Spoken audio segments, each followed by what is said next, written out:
The stream always starts with me drinking tea, so here's the tea. This is the thing. That's what I do. Always starts with the tea drinking. That's the way it goes. I am here. Is YouTube displaying things? I've also got the Amiga 1200 out, and I've got. I've just been copying some. I just thought I'd do some more Hippo Play. I love doing that when we've got the Amiga. I just went and got some more mods from that mod site and see if we can play some more Hippo things. So I've just copied them onto the hard disk. Do you really want to quit Directory Opus?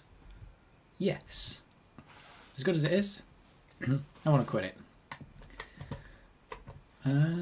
Where did I put... Oh, there's Hippo Player. You've only got it on the little screen, but it's there. There's the Hippo. Let's give you a big Hippo. I haven't used this for ages. How do I... Is it add? Can I add a whole... Can I add a whole folder of this stuff? Stuff, there it is. Hippo. Whoops. I don't think I wanted that. Maybe I did want this. There we go. I downloaded some new mods. There we go. Oh, not many of them, but I downloaded... Oh, look, a load of them by the same guy. I just picked a few random ones to see what they'd be like. Random mods. Everybody loves random mods. Let's see if you can hear it. What's the first one? Ida, oh hell yeah. Have I heard this one before? Fast Tracker 4 channel. I don't know.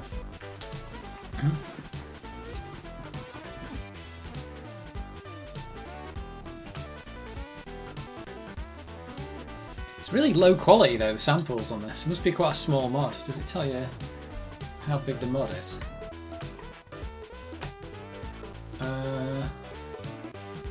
10 kilohertz, 118k. It's pretty small. No! Why would you do that? Oh,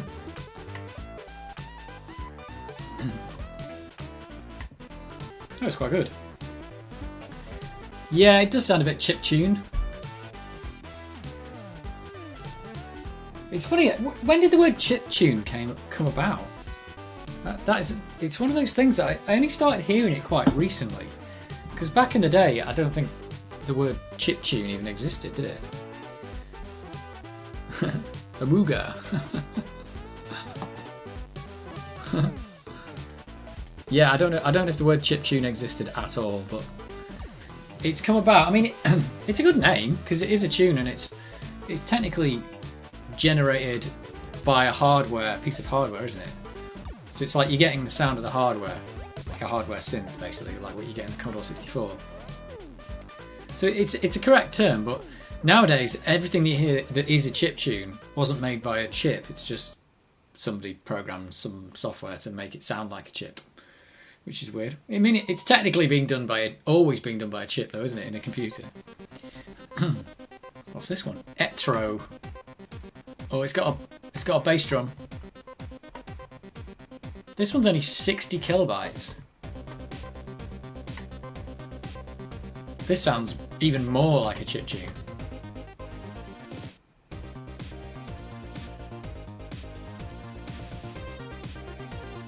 Well, a bit. It's got like samples and a chiptune over the top.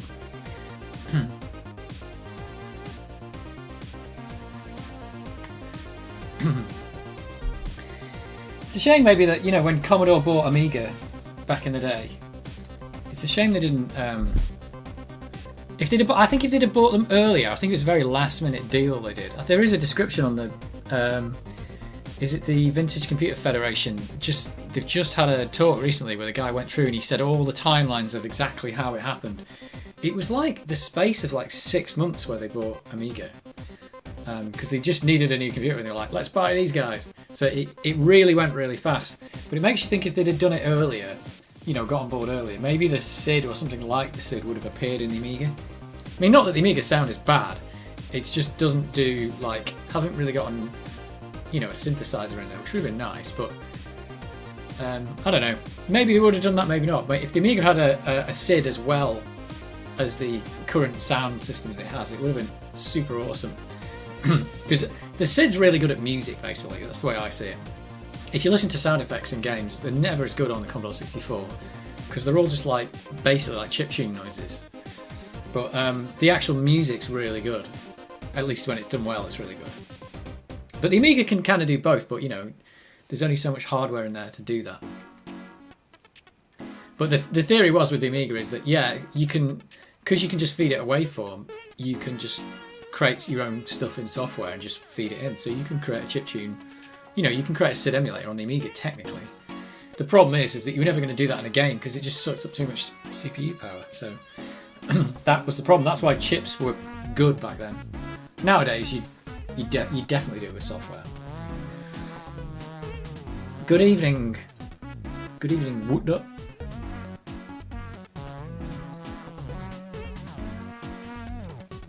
You've not missed much yet, other than I'm just playing some hippo tunes, because you know, because they're cool. Let's face it.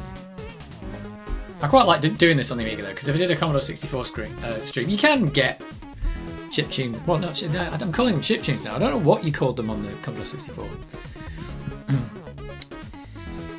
Lots of people use chiptune nowadays to describe any sample-based retro computer music, but in my Amiga days, chiptune was something that emulated sounds in C64. Yeah, that's the way I would see it. I would think chiptune is something that is a bit more like C64 music, like an analog synthesizer or something like that. Well, I say it's analog, it's a digitally controlled analog synthesizer or a synthesizer, but yeah, something that plays samples. It's a bit weird because most music that you hear nowadays is kind of done with samples anyway, like almost all of it is. You rarely hear anything that's like actual live recording. Like this is proper chiptune stuff.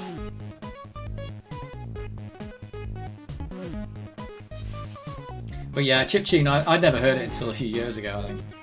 Until I heard somebody mention it. Going, oh, he really likes chiptune stuff. I was like, what? What's that?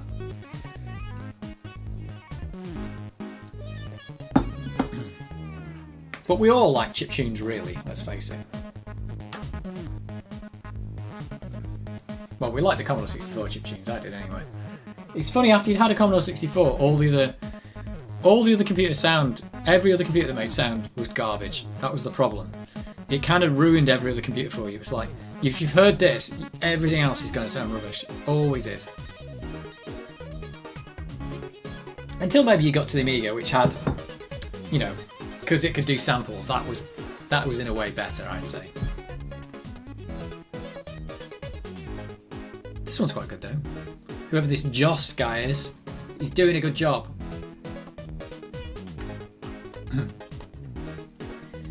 Tracked in July 22. A fast-made delirium using only generated Amiga K-Lang recycled instruments. Oh, and it's gone. These are all quite new then, are they? Oh, summer of 21. Oh, this one's 266 kilobytes.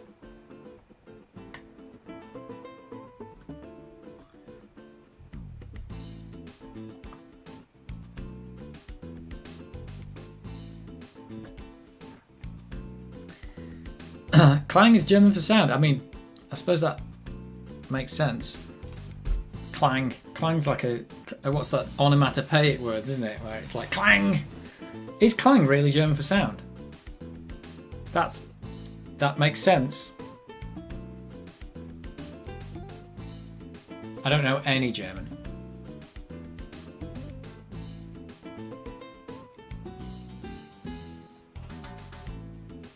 This one's quite good.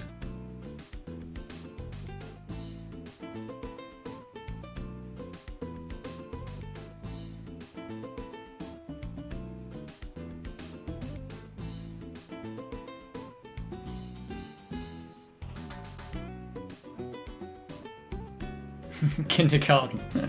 I suppose I do. But what does kindergarten mean? Isn't it an Arnold Schwarzenegger film? We don't. Saying that though, in the UK, we don't actually have kindergarten. We have nursery. We call it nursery. I think that's an American term, isn't it? Well, it's a German term, but I think it's an American term.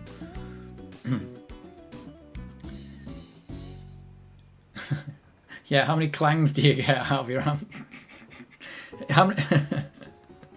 How many killer clangs does it do? Klangenhaus. God, it's all gone German today. I didn't know clang. I said it's K-lang. I didn't know clang was German for sound. I still don't. I'm just taking your word for it. You could be lying to me. Feeding me with fake German, like kindergarten. Do you pronounce the T in kindergarten? I say garden. Is it kindergarten? I say kindergarten with a D. Because it sounds like you're in a garden. But like I said, in this country, it's a nursery. You go to nursery. And there aren't any nurses there. 110 Klangenhausens.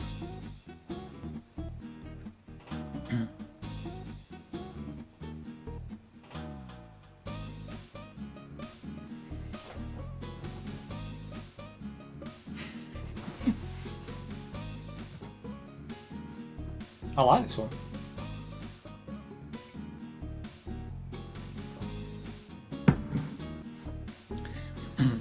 You'd never hear anything this good in it. Well, you might hear something that's good in a video game, but with 260 kilobytes, you know, if anyone's trying to get their game to work in half, 512 kilobytes, then taking it half of it up for the music is just not a thing.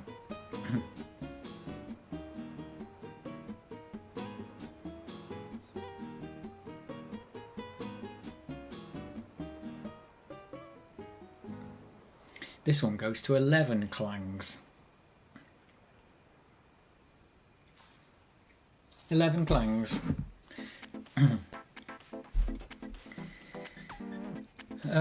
of mine used to make house tracks on Octomerd, 8-channel madness mixed with reel-to-reel loops. Ooh.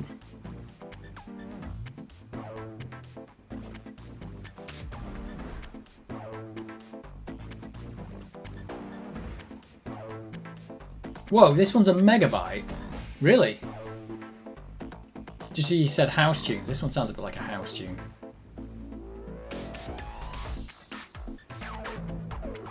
Oh, it's got some crazy things going on.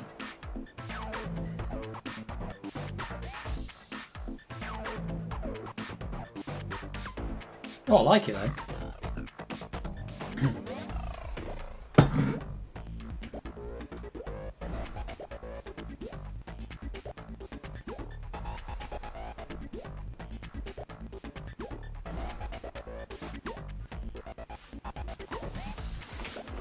I'll tell you what I did today, this morning.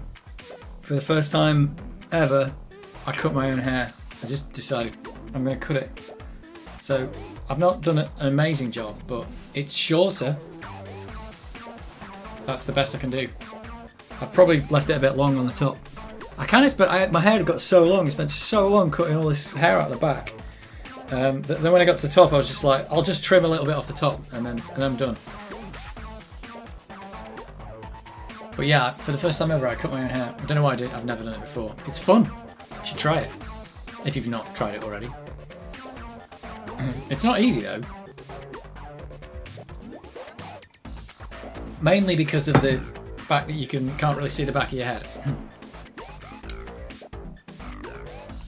Sometimes everything on Amiga crashed, but Sam kept playing.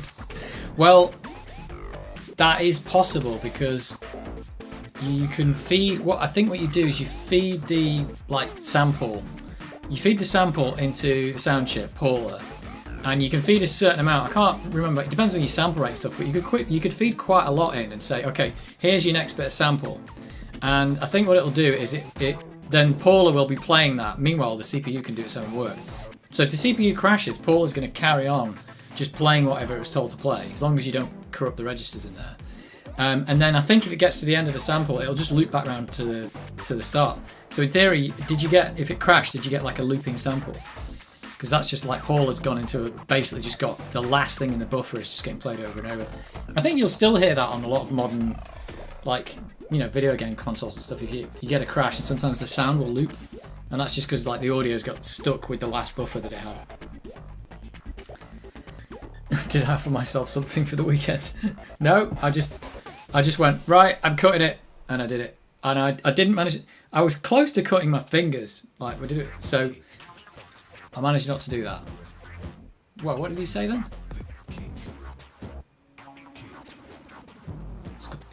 It's got voices in it.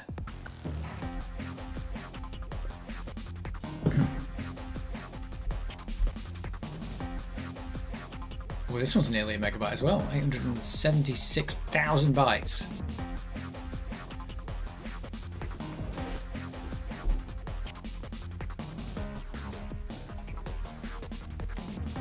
So we're going to be playing Parasol Stars today. Well, some Parasol Stars, and I want to play some X Out, or Cross Out as it should be called. Also, I'm not going to use that squeaky joystick that I used in the video if you've watched it. And this, by the way, this is the joystick that is the icon on my channel. This is the actual joystick. The icon on my channel is a picture of this joystick. So the purple one doesn't squeak, but the yellow one, I don't even know how to get rid of it. I've taken it apart and cleaned it. What's the deal with that? This one, fine. This one. How'd you get rid of a squeaky stick? Greetings from Bletchley, not far off Bletchley Park. Excellent. And that's in Milton Keynes. Xenon Mega Blast. Yeah, I've got that on. I've got the mod for that on here somewhere. Did you say it was Milton Keynes last week, Bletchley?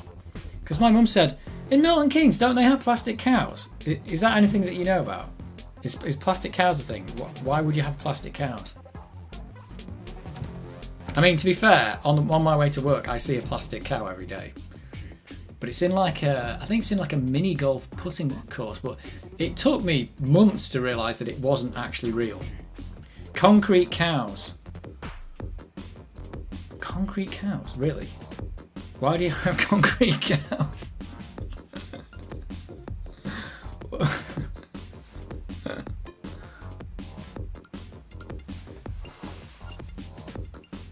What's the point in that? I mean, I know the point of the one I see. It's because it's in a mini golf putting course. You've no idea why they are. And is it really concrete, not plastic? That's my question. Is it just to make Milton Keynes look more fun? Is that the thing? I mean, if it wasn't fun enough, you've got Bletchley Park.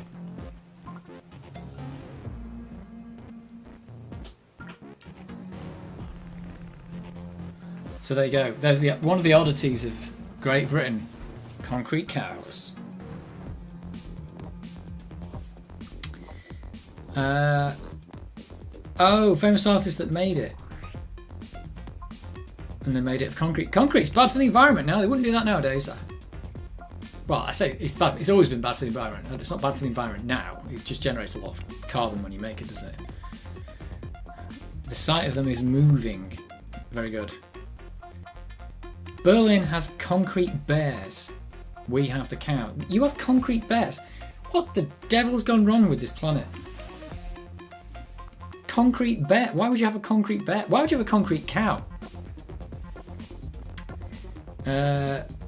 Red Bull Racing made quite a few the other day, and they were made of plastic or carbon or something like that.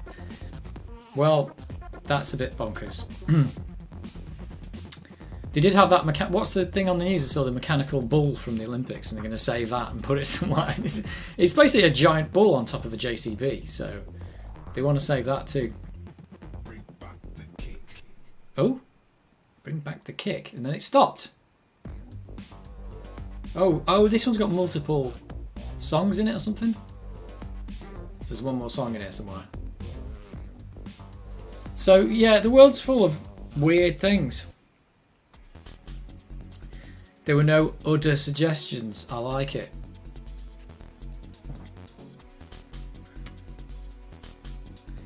When I say Milton Keynes, people say concrete cows and roundabouts. What? Has Milton Keynes got loads of roundabouts? I don't know about the roundabouts. Is it like famous for its roundabouts? Which is pretty weird. What? Over 450 roundabouts? Is that good? Is that a lot of roundabouts? I don't know, because to be honest, from what I've seen, pretty much everywhere where there ever was a traffic light, they've put in a roundabout because they're better. And I've seen a lot of places where they just used to be a turning, and they've turned that into a roundabout as well. So they are like the go-to choice for traffic flow. What would you call it? Traffic flow management. But roundabout is the go-to choice because it kind of just works. Although you do get this thing where you go to a roundabout and you have to give way. Well, in this country, you have to give way to the right. But then there's a person on your right, and they're giving way to the person on their right, but you're giving way to them, and you do actually get a weird deadlock, especially on the little roundabouts where you've got these three cars just coming at once. And it makes me realise that if you actually like whoever wrote the working theory for roundabouts, they actually don't work, because if everyone's giving way to everyone else, then in theory nobody ever moves. So at some point when you get that little weird deadlock thing, like why is that person not moving because I'm waiting for them, and you realise they're not moving because they're waiting for them and that other person's waiting for you, you realise that at some point somebody has to just go. Somebody has to go, okay, forget about this, I'm just going to go anyway. That must be in the roundabout theory of operation that says, in the event of a deadlock, just go. Somebody has to go.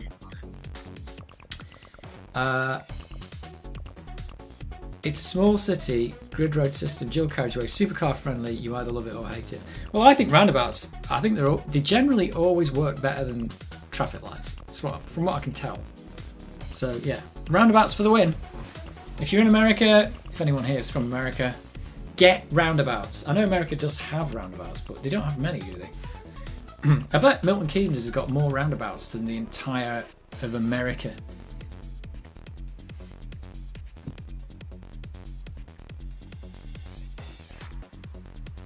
Love it or hate it. It's Milton Keynes. So there you go, 450 roundabouts. Now we know. And the concrete bears are in Germany. Now you know where to go to get your stuff. Turnpikes. What's a turnpike? I've heard of the word. I don't actually know what it is. I thought a turnpike was just a name for a highway. They're called circles in the US. Are you serious? Circles. That's not right. You can't just call it a circle. What do you call circles then? Squares.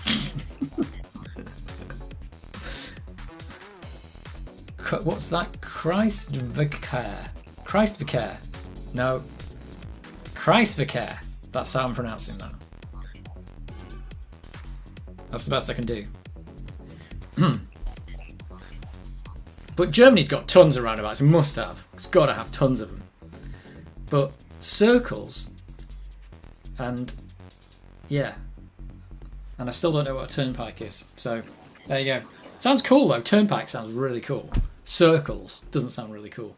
Roundabout, although we do have, don't we call in children's playgrounds? You have we actually call that a roundabout as well. A little thing that you get on and just goes round. We call that a roundabout. So I think the roundabouts that we have are just named after the children's play area.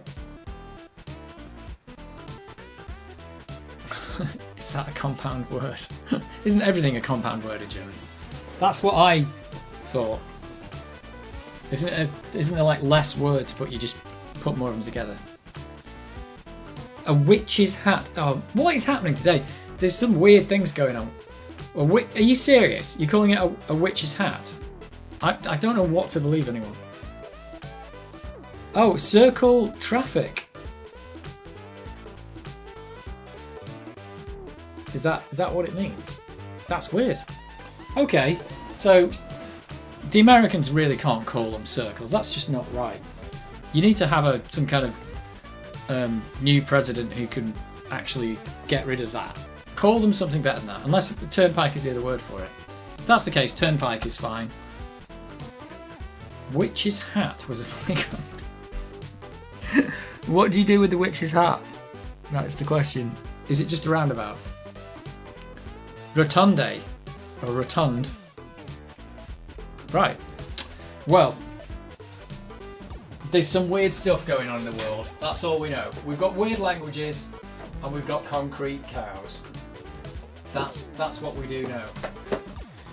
We've got the games, got the box games. Look. Now I know for a fact, if you saw my video, none of this stuff, apart from the fact that 2 of them are missing, none of this stuff's going to work on the Amiga 1200. Literally none of it. And surprisingly, of the 3 games, 2 of them don't work on the Amiga 600, which is unbelievable. But I think what I missed out in the video was that this thing, I think because it was made, this pack was made before the A500 Plus and 600 and everything came out, that they didn't need to put anything but Amiga on here, because there was probably only the Amiga 1000 and the 500, and they were like, that's it, or the 2000 maybe. And it just worked on all those. They were just like, works on the Amigas. And then the 600 came out and the 1200 came out, and none of these work on it. Nothing. I grew up in Poland. My older brothers have bought C64 in about 88, 89, then the A500, the A1200, plus lots of extras, Blizzard hard drive, etc. Then, unfortunately, a PC. Amiga 1200 is still there. That's what happened to us all. We all went to the PC, and we loved it. We played Doom, and we loved it. Honestly, there's no shame. There's no shame in liking the PC. I mean, did anyone go from the Amiga to the Mac? That's a good question. But everybody I know, like, it was the death knell for the Amiga was Doom, because it was like the year that the Amiga 1200 came out, Doom came out. Pretty much. Well, maybe it was about 12 months later, but honestly, you just got your Amiga 1200, like, cool, this is so cool, I can play games. And it's like, and here's Doom, you can't play it. And you're like, oh, never mind. Concrete Flying Cows, idea for Jeff Mint's game. Well, actually, the Concrete Donkey is in Worms, isn't it? So there's a Concrete Donkey already, but not a Concrete Cow.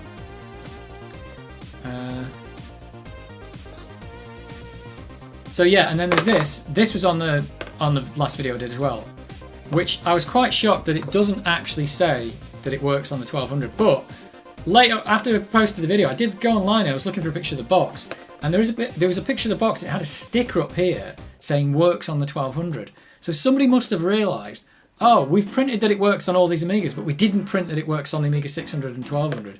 So the 1200 came out and they must have just thought, why don't we just put the sticker on to say that it actually works?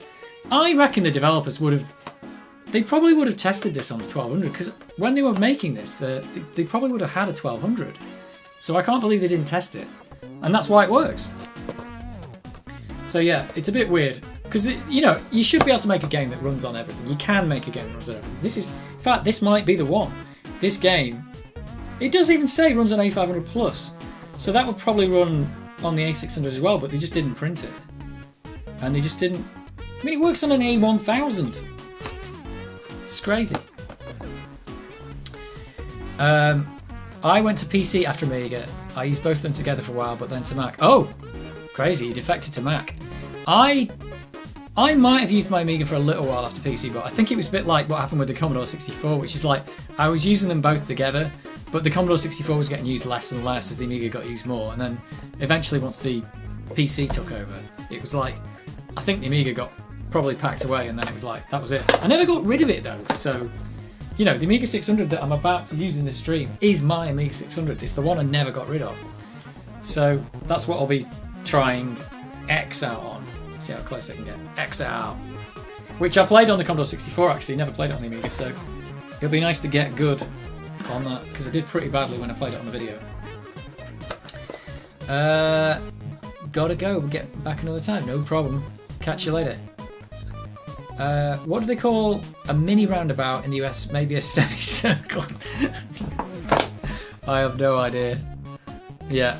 Mini roundabouts are weird as well, aren't they? Mini roundabouts are the one I generally get stuck at, where you get this like little deadlock. Does anybody know if there's an official rule on what happens with the deadlock when everyone's giving way to everyone else? Amiga to PC, but always used Amiga like OS, AROS for example. Yeah, I didn't even know about that AROS until recently. I'm still not sure. I watched the video. Who was it who posted the video about AROS? Somebody recently. I can't remember his name. But yeah, he did a whole video on it, and I'm not sure who that OS is catering for.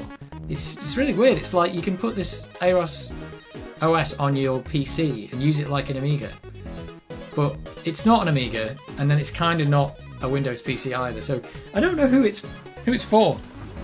It's for somebody. I mean, it looked quite good. I just couldn't see that I'd ever use it, if you know what I mean. I mean, I suppose it works on the Amiga as well. That's the one thing from it. They call it a donut. I don't believe that. I don't believe they call a mini roundabout a donut. I don't think they have mini roundabouts. I don't think they've invented... Like, isn't in the US nothing's mini anyway, is it? Everything's like double-sized, because that's how the Americans do it.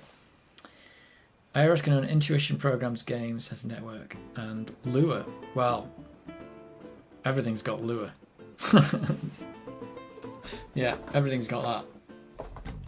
Right, we're going to try Parasol Stars first, I think. Let's stick that there for later. Lua is an embedded thing anyway, so you technically embed that into any program. I suppose you can embed it into the OS if you wanted to and create like a little Lua interpreter in the OS. This one's a good one though. Let's have a quick read of the instructions of Parasol Stars, because I'm not exactly sure.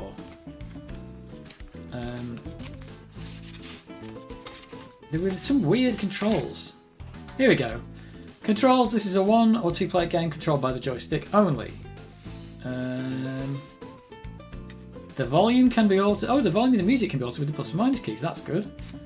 The sound effects will always play at the same volume. To change the volume, if it says to change the sound effects, alter the volume setting on your TV or monitor. That's helpful. To abort the game, press escape. Right, left or right. Up makes Bub jump. Fire makes Bub put his parasol in front of him.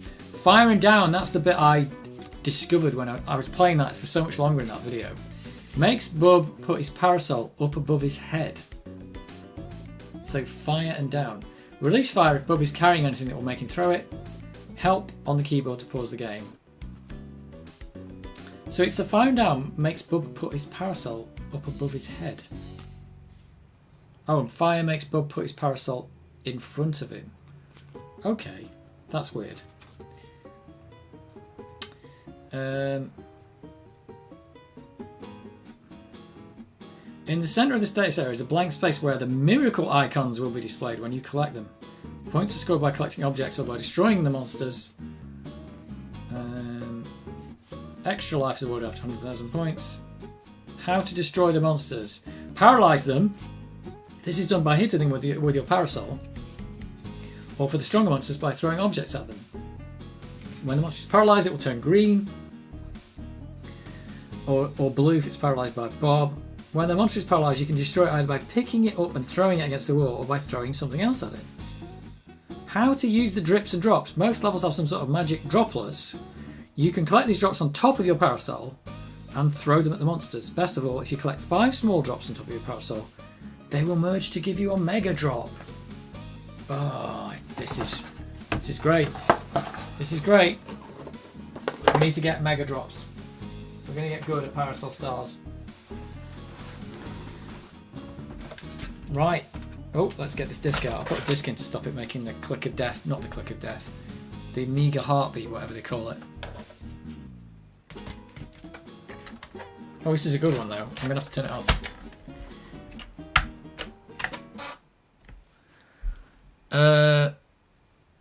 Hi. The Gogus. Hi. You caught me reading the instructions of Parasol Stars. This SCART converter box, by the way, this thing that it puts on the screen whenever it changes the resolution or whatever, it stays there for so long. Couldn't it just put it up for like 2 seconds? It's there for like 10 seconds or something. It's crazy. Right. Ocean. Hey, that loads quick. By the way, cross out when I get to it. X out. It takes so long to load. I cut it all out in the video. It's minutes and minutes of black screen. It's crazy. Absolutely crazy. Can I put some credits in? Apparently not. Well, straight into it though. The music in this game was in my head for days. It was in my head for days. What's happening here? It doesn't look like it's doing anything. Was I wrong about it working on the 1200? It's Is it crashed? Uh-oh. Uh-oh. This is not good. What's it doing? Maybe it doesn't work on the 1200. I feel like it's just doing nothing. Alright, let's try that again. Well, maybe it doesn't like the fact there's a compact flash in here. Maybe that's the thing that's confusing it. Because I noticed that Cannon Fodder, when you pulled that out when the game was running, it actually crashed it. Or maybe the disk is destroying itself as we speak. Uh-oh. Uh-oh, this is not good. Parasol Stars might be on its way out. Maybe time for a relocate. I don't think the this game, I tried it on the Amiga 1200 though. It worked fine. Let's take this compact flash out. I wonder if that's confused it. I wonder if that's the thing that's done it in a bit. Because yeah, this definitely this thing, like I said, it crashes Cannon Fodder when you pull it out when the game's running. It freezes it completely. Don't know if that's causing the problem. I've got it set to 4 megabytes of fast RAM as well, just because I didn't want it to get conflicted with this, but I don't know if that's a thing that's okay now. Yeah, that literally, it did a reset on that, and that didn't work. This wasn't in the computer when I tested it on the live stream, so... Doesn't even beginning to think that PCMCIA was a bad choice for the Amiga 1200 and 600. Right, let's see if we can get here without crashing.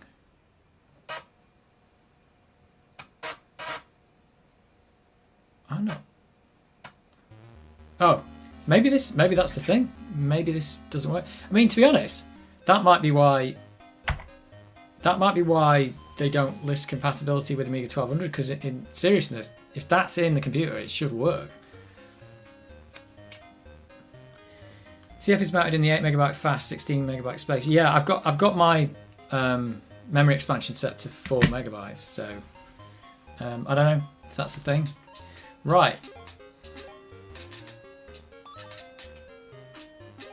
Oh, I died. Whoops. Might be taking me a while. Yeah, I'm trying to work out the controls. You hold that. Whoa. So I can pick him up by holding it. Or I can push the enemies around. Do they stay in that green state forever? Maybe not. Right, this might take me a while of messing things up a little bit.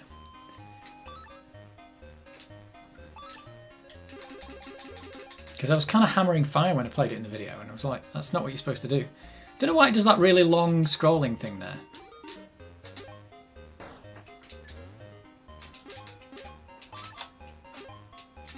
How do I get the mega drops? That's what I want to do. Oops, got hit by the trumpet. Right, I'm still getting used to this. How do I pick up more than one drop? Oh yeah, you can do that. Look, give me a mega drop. Oh, what? I don't understand. I don't know. I want the mega drop. This game might be a write-off. I'm just getting used to the controls.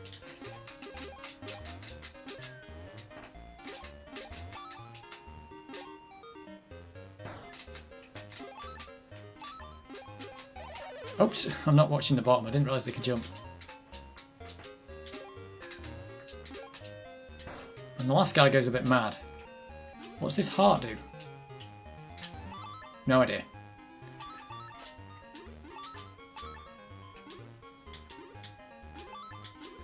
It's good though, this game. I like it. And the music is going to drive me insane.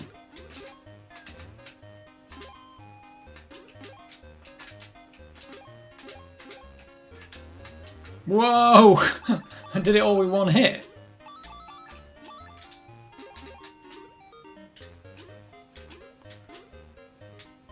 I mean, what's... Oh, I'm just waiting for the end of the level. This one was a bit weird because I couldn't really figure this one out when I was playing it on the live stream. Do I need to do this and then go down here? Oh, maybe I do. Can I do that and then go...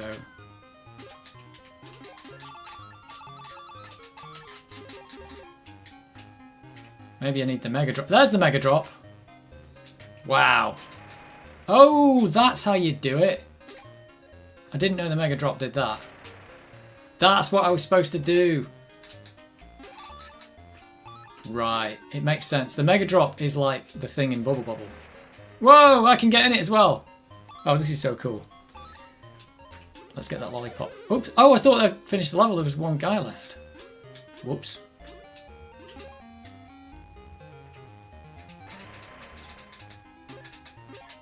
Come on, where are you? Oh my god, this guy. I'm dead on that level. I can't believe it. Right, let's try that again. I figured out the Mega Drop though. Oh, I'm continuing. Right, okay, I'll continue. We need to go Mega Drop crazy on this one.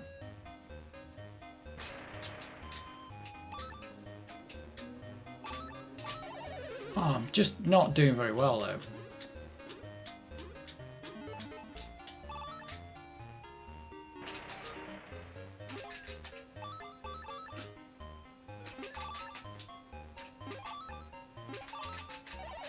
Oh, what? Can I not hit them with the brolly? I thought I was trying to do that then.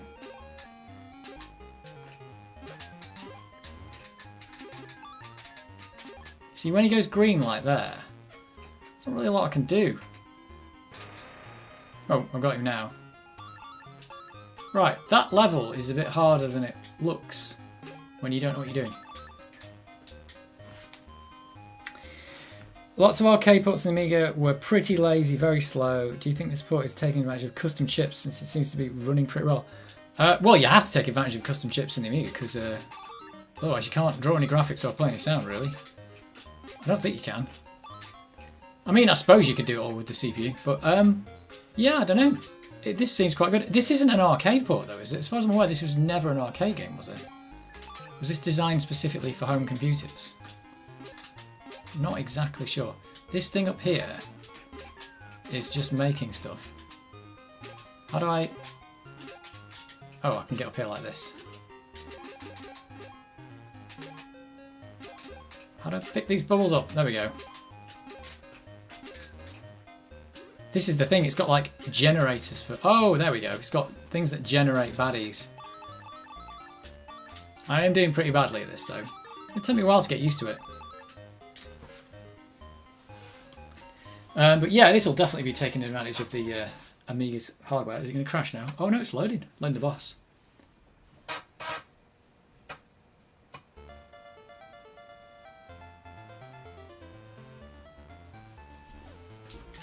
Right, I think this is the thing that allows me to...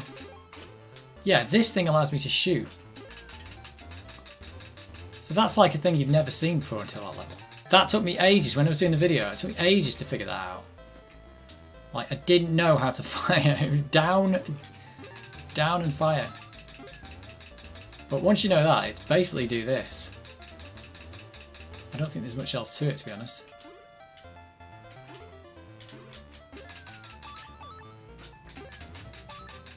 It stops a bit when you shoot him as well, which helps.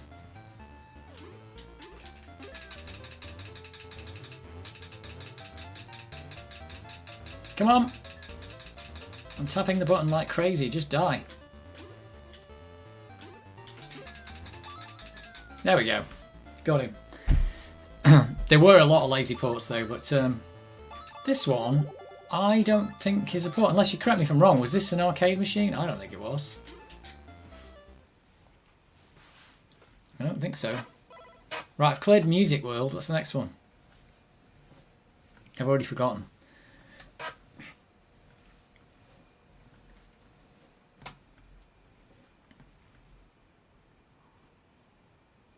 It's not Loading World, is that right? Oh, this is interesting. This is a thing. Maybe this game doesn't work on the 1200, because I am getting this just stopping. I was just thinking about the custom chips since there was recently a new version of Bubble Bobble released that was a big improvement to the original Amiga version. Yeah, Tiny Bubble. I've got that here actually.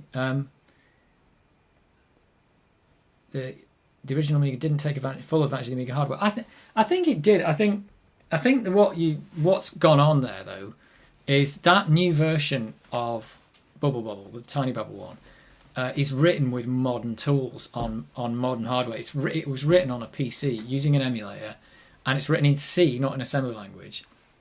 So what that means is they're taken, the people who wrote it, actually the people who wrote the tools to put all that together. So what's actually happening there is they're taking advantage of modern hardware to make an older game.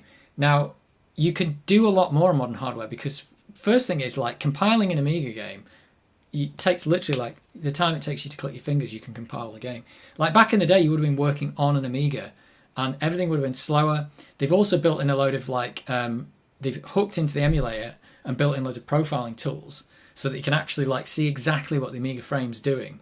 So they can optimize it better. And they can do that literally like change some code, click your fingers and then do it. And you don't have to do it in assembly language anymore because they've got a really good C compiler to do it. Because the C compilers now are like excellent. But back then when they were making games, the reason you wrote it in machine code is because the C compilers were rubbish. So they generate bad code. I think the one that I think they're using GCC or Clang or something to generate the code for 68,000. And it's still not perfect, but it probably writes better machine code than you can write machine code. So yeah, they're doing that. And basically what they've just done is taken advantage of modern hardware for the development process and just made a much better game. But yeah, the port might have been lazy originally, but what they've done is made a development environment that makes it much easier to generate modern Amiga games. So yeah, you've got to give credit to the people who did like Bubble Bobble back in the day because they did it with, they did it probably on an Amiga. So they had whatever they had. They had Deluxe Paint and they had an Amiga. And they just had to work it out. They didn't have any profiling tools or anything. If they needed profiling tools, they had to write them themselves. And they probably didn't have any, let's face it.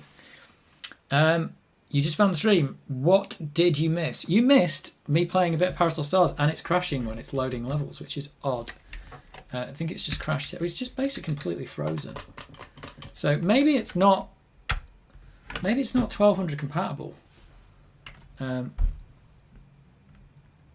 Thanks for the explanation. That makes sense. Yeah, I think so. What they're actually using is a plugin for Visual Studio Code. I think it's just called. I don't know what it's called. It's just called Amiga Development or something. I've had a go with it, and it is really cool. You can actually watch the frame being drawn, and you can get like a timeline. You can see like what the blitter's doing and what the CPU's doing, and you can totally optimize loops to get like, oh, I'm going to take advantage of the CPU during this downtime and stuff like that. So yeah, it's actually really good what they've done. But the people who did Tiny Bubble did the actual development environment. I think there's a talk on YouTube about it somewhere. Oh, Gauntlet. Oh, you're Gauntlet. Rebranded for content creation. Oh, time to relax and focus. Oh, I see.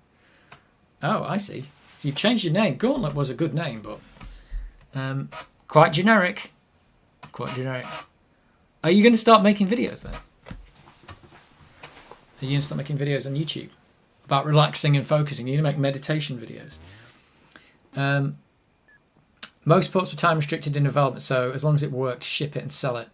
Most of the graphics were just a bit better than ports to other hardware or more sense. Yeah, that's the other thing you have to remember about these games that you did back in the day. Any games being made now, games have deadlines, and it's generally not about what's the best game you can make. It's about how long have you got to do it? Especially with these movie tie-in games. They'd be like, well, the movie's coming out in 3 months. If the game's not out in 3 months, then there's no game. They just wouldn't release it. So, and there'll be other things like we need a game by summer or we need a game by Christmas. And you've just got to get the game out by then. So the game's as good as it can get, as it can. And the other thing coming back to the homebrew thing, like Tiny Bubble, they had as long as they wanted to make that. Now, it's good that people did that in their spare time. But ultimately, they could just keep working on it, making it better and better until it's done. So I wouldn't say the developers back then were lazy. I think probably Bubble Bobble would be as good as you'd get it back then. So I'm going to switch over to the Amiga 600 because this game, I suspect, isn't working properly on the 1200. After me saying it did in my video. Maybe that's why they didn't list it.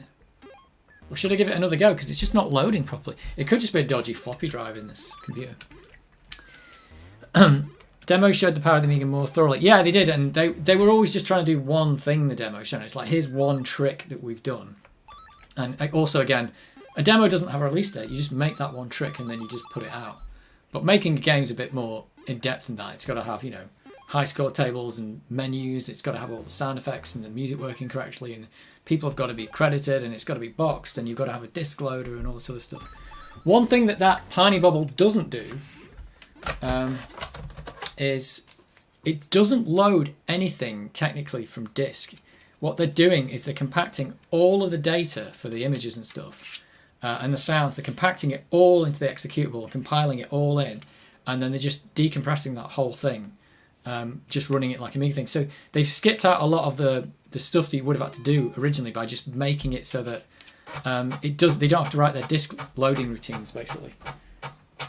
So if you've got something on one disk and it takes up 1 megabyte, you just like load the whole thing in and you're done. So that, yeah, they've actually done a very good job of that. I think it's really good what they've done. I'm going to switch Amigas because this is not working. I think we might need a different Amiga. Gauntlet was too generic. Yeah, I'm making the relaxation videos. Are you serious? Are you really making relaxation videos? I was joking about that. I mean, relaxation videos, I'm sure is a big thing on YouTube though, if you are making those. I always see that people go, music for, what is it? Music for study and relaxing. And I was like, I mean, people do things in different ways, but I always think, well, I probably should study without the music on, but some people prefer to study with music on. Right, 1200, you failed me. After me saying it did work, it has not worked. So I'm going to swap it over and we'll see if we get a better result on the 600. It's a shame because I like the 1200. You are getting on the bandwagon. Seriously. Well, does that mean I have to subscribe to you? Have you posted any videos yet? Am I going to be your first subscriber?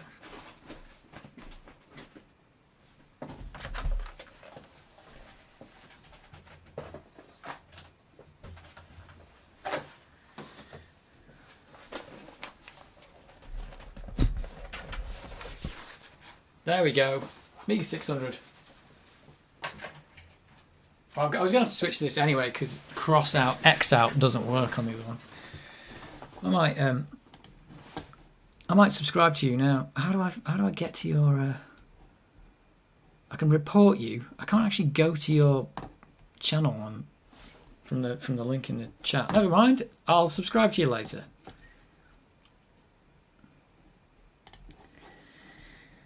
I've got one out. I have to change video editors as hardware acceleration not working currently. I take forever making CPU hit 80%. Yep, that's one of the bad things about making videos. The weird thing I've got with my computer is I've got like an AMD with a 16 cores or whatever, and it's got like you can do hardware acceleration on the encoding. But the thing is, though, the CPU and the hardware encoding are about the same speed because the CPU's got so many cores that it doesn't matter which one you use, it's about the same. So there you go. But I can recommend AMD's fancy 16-core computers. I've always been an AMD fan. In fact, that's one of the things after going to the Amiga. Kind of went to AMD computers because they were cheaper. And they disappeared for a while, AMD, but now they're back. And now everything I've got is AMD. Xbox, it's AMD. My laptop, AMD. My desktop is AMD with Ryzen processors in it. I think they're great. I like the little guy. I say AMD aren't really the little guy, are they? They're kind of big, but you know what I mean. Right, will Parasol Stars boot on a lovely little Amiga? This is my Amiga 600. I was talking about this at the start. X out doesn't work on 1200. Do you know what? X out doesn't even work on the 600. Because I tried it in my live stream. X-Out doesn't work on the 1200 and it will boot but crash. And it didn't... Oh, no, sorry, no, it does work on the 600. It was the other games it didn't. Yeah, it doesn't work properly on the 1200. Again, I suspect it's because of the disk loading routines. They're probably written badly, so it doesn't work. Because you can kind of see that it's just messing the loading up. It's just messing the loading up.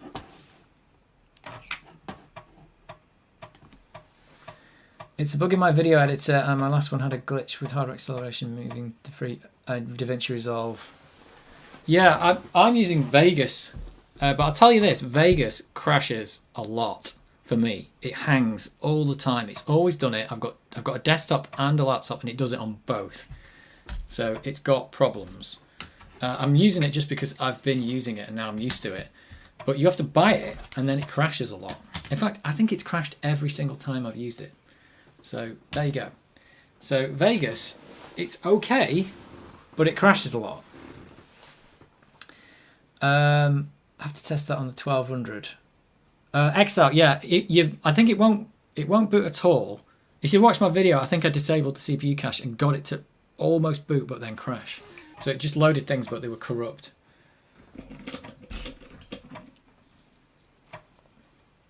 Let's see if we have any better luck with the 600 on Parasol Stars. We don't need a 1200 for that. I tried Vegas 2, Cyberlink, I don't know what that one is, Movavi. Going to jump on the FOSS bandwagon. Yeah, well, like I said, I can recommend Vegas for what it is, but I can't recommend it for its lack of stability. And I've not tried DaVinci Resolve, but I think everyone's using that now. So there we go. Right.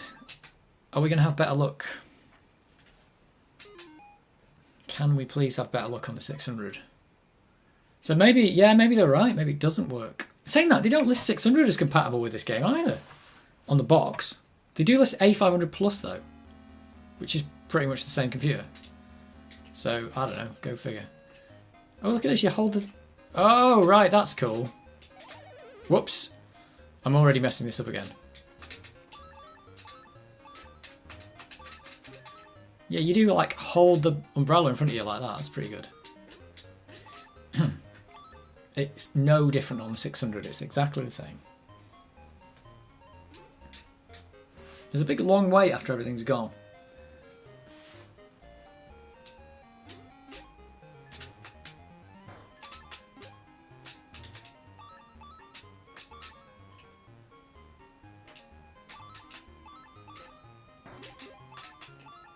Right, I'm doing alright. This is nice though, this game. I think Colourful Games always did really well on the Amiga and the Commodore 64. Just because you can get away with this more abstract look.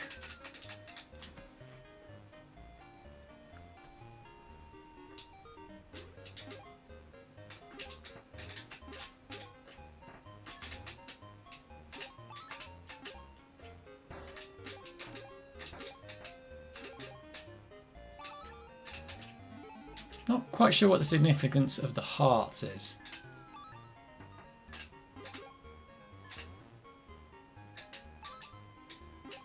Oh, he's come out of his thing. I've got him. And then suddenly there's strawberries everywhere. Are they plums? What are they? Strawberries. I don't know.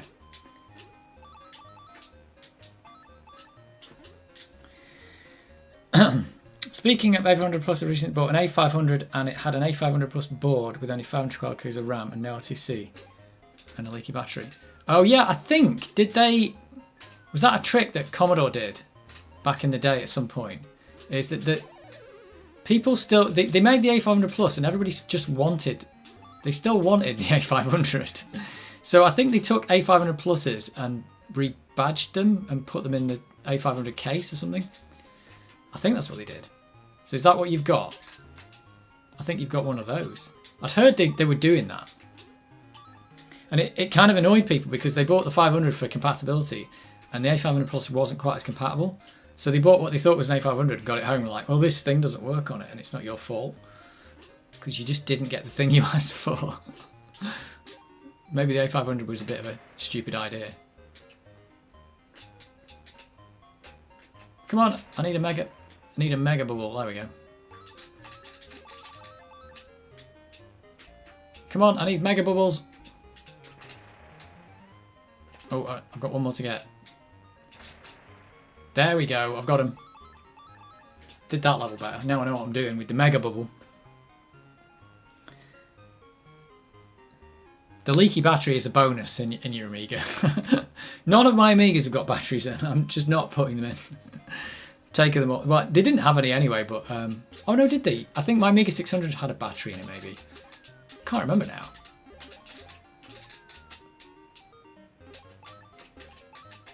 So I just don't put a battery. I mean, you only need the battery if you want to remember the time to do timestamps on files. It's like, do I care on my Amiga today? Because I'm not using it in that kind of way. I mean, it'd be nice if it had the correct time. You can still set the correct time, I suppose. Whoa. Oh, I thought it's crashed. It's not crashed, it's just loading.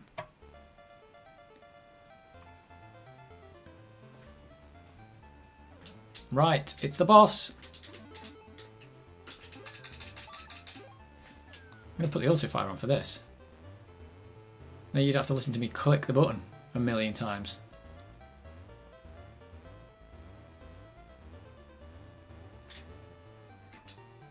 This boss takes a beating, I can tell you that.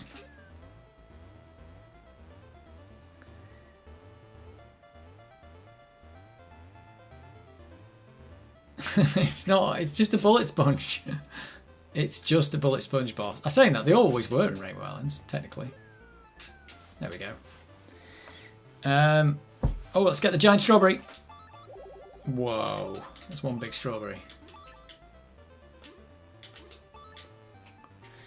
Rev 8A with 837B or Rev 8811 8375. Not really less compatible because it has Kickstart 1.3 and the old OCS graphics chip, but other chips are ECS, and it's possible to upgrade 2 megabytes of chip. Yeah, you can. Yeah, I think you can upgrade them. Yeah. Really one of the last A500 boards. Yeah. Right, we're in a little forest world now.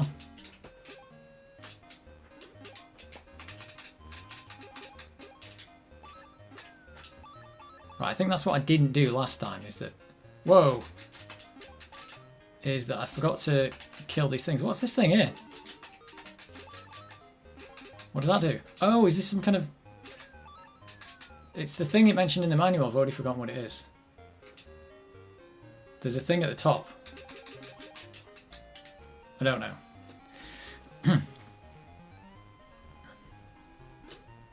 Oh, unicorns. And fiery cats. Oh, what? I thought I was holding the brolly in front of me. Oh, I've got shoes. Oh, I'm fast now.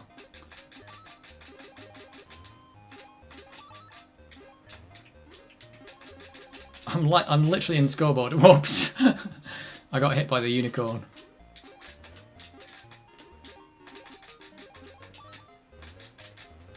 Right, I've done it. Finally. What is that thing I've got? It's just some kind of like collectible thing. I don't know what that is.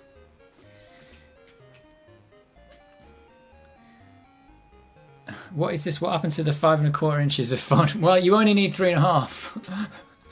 You only need 3.5 inches. Let's put it that way. Let's get a mega. Do I need a mega thing here? Whoa! It slowed down there. How the devil am I going to get in? How am I going to get in there?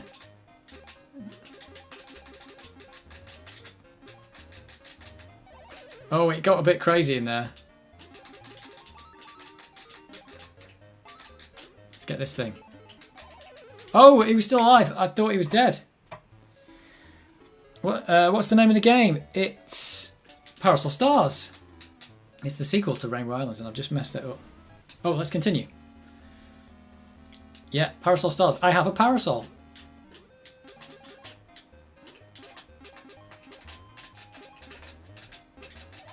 Oh, it's a bit difficult when there's a few all packed together like that. What does this do? This... I just don't know what I'm picking up.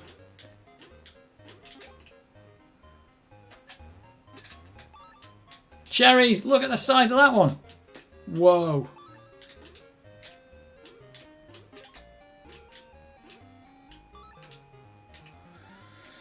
Yeah. Yo, tried this game on your Mini? Yeah, I've never played this before until the other week, and it's really quite good so far. Oh, I've been shot though. I think shot doesn't kill you, I think it just stuns you. Maybe with these guys it does kill you, I don't know.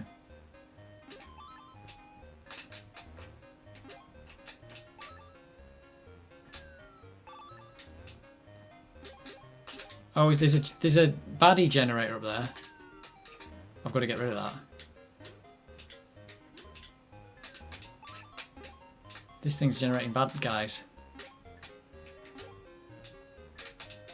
There we go.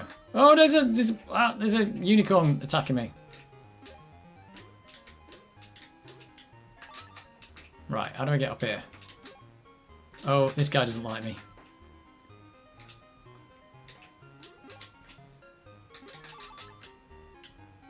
Oh, there's more to the screen. I'm hurrying up. Just let me be. There we go. Oh, giant cherry again. Or strawberry. I say cherry. Getting you some big bonus points at the end of these levels. It's got this little weird scrolly left-right thing going on. Oh, I'm going this way now. Oh, these levels are getting big.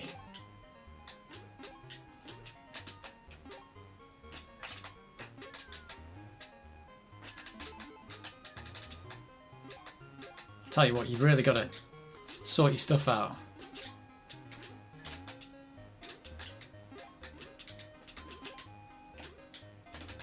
There we go. Sorted that. How do I get up there to get that guy? I can't. I can't get up there. I can shoot him though.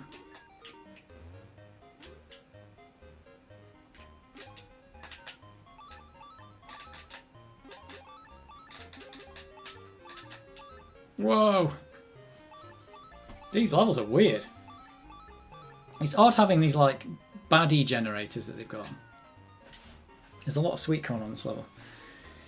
Have a chicken lips 312510 with the 16 RAM chips in it. Oh no! I was reading the text and I got moided. I can press. Oh, wait a minute. Oh my god, this game's going so slowly. I need the 1200 back. I'll tell you what, maybe this doesn't work on the 1200.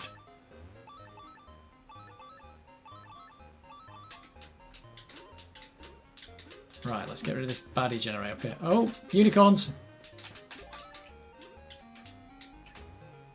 Damn it, I didn't want to shoot that guy.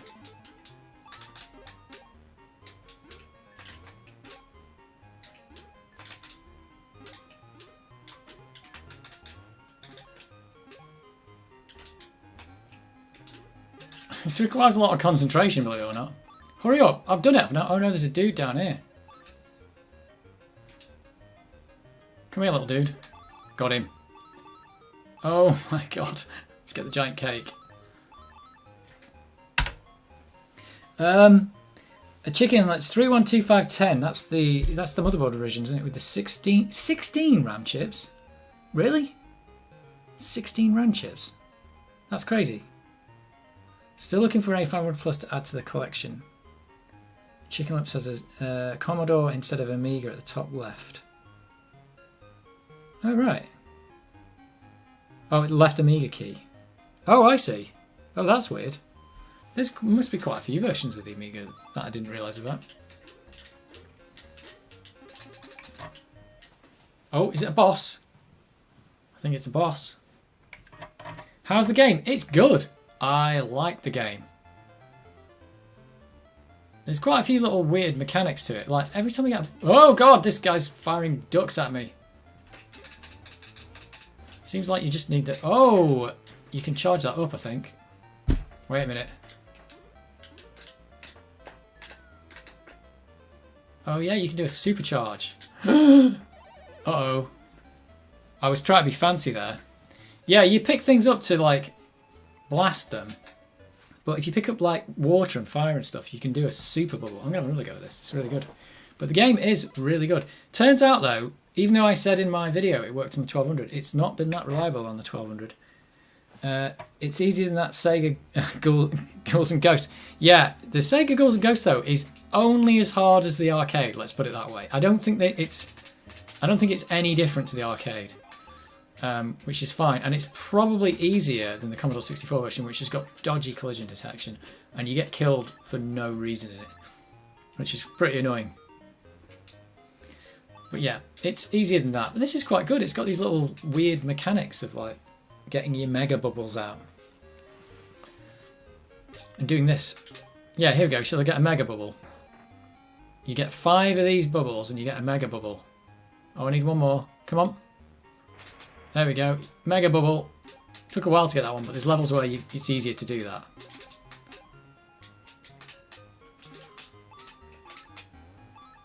It's all about chucking. Oh, there's boots. Let's get the boots.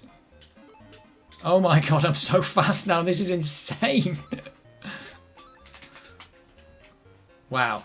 Feels insanely fast now. Doesn't work on the 1200. I thought it did. Because you can kind of play it, but it seems like sometimes you'll go to load a level and it just won't work. So it could be that it's just my 1200 that it's not working on. I don't know. Maybe I've got a dodgy, like, maybe there's a dodgy floppy drive in it or something. I don't know. But I played it in the video that I did and it was fine. And now it's just not working. Oops. Oh, I've lost my superpowered boots. Well, I'm getting better at this. I'm getting good at Parasol Stars. So, does work on the 1200. But I saw a box online that had a sticker on it saying works on the 1200. So, I suspect there's something wrong with mine. It's working fine on the 600 anyway. So, maybe, I don't know. Try your luck. Saying that though, it could be... I wonder if it's because I've got Kickstart 3.2. I doubt it uses the Kickstart. Most of these games just don't use it. Oh no, he's gone mad at me. I'm alright. So, but they can use the Kickstart, so you're never really quite sure. But Kickstart 3.2 should be compatible. I say they don't use the Kickstart, they barely use it. Right, this is the one where I've got to do the Mega Bubbles. I didn't know how to do this when I was in the video. Right, Mega Bubble. Oh, I just did it. Just done the level. So the Mega Bubbles are like the water in Bubble Bubble then. So this is like a bit like Rainbow Islands, but a bit more like Bubble Bubble. I'd say it's more like Bubble Bubble.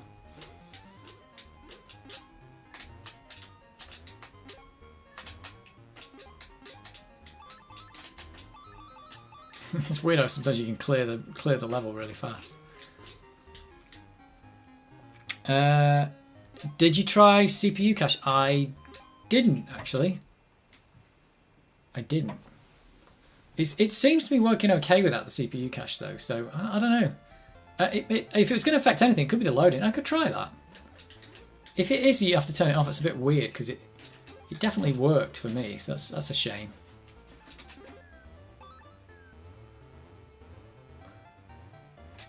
I wonder if you can charge this thing up. Can I charge this thing up? I can. Oh yeah, I can charge that one up as well. I didn't know that.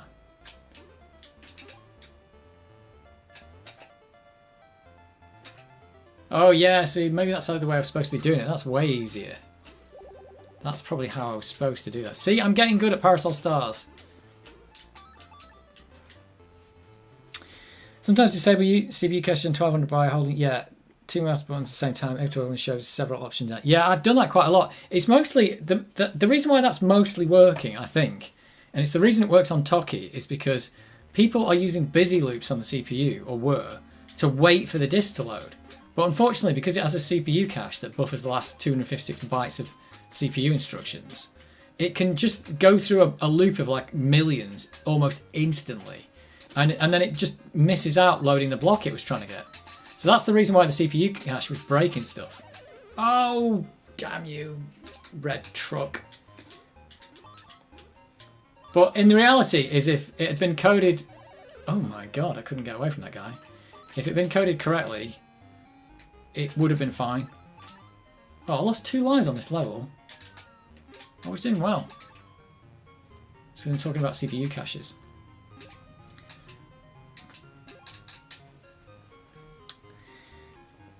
A600 has a similar trick. A600 doesn't have CPU cache.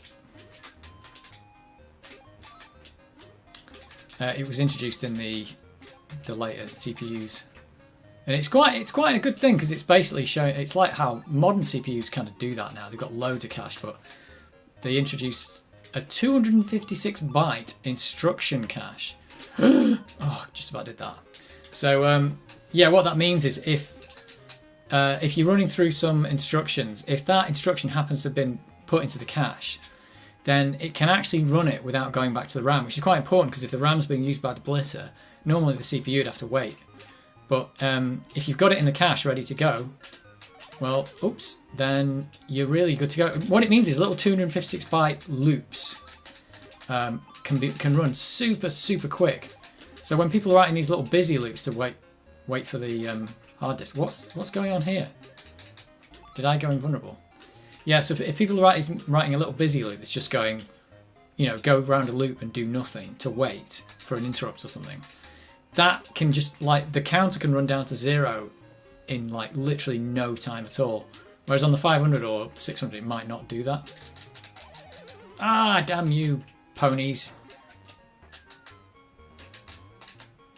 You damn ponies. Oh!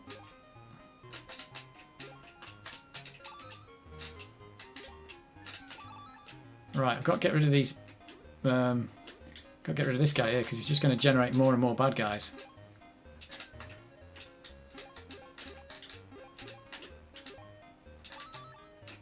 Oh, ponies are bad. Can I just... Oh, what's this? Should I get that? I have no idea what's happening here.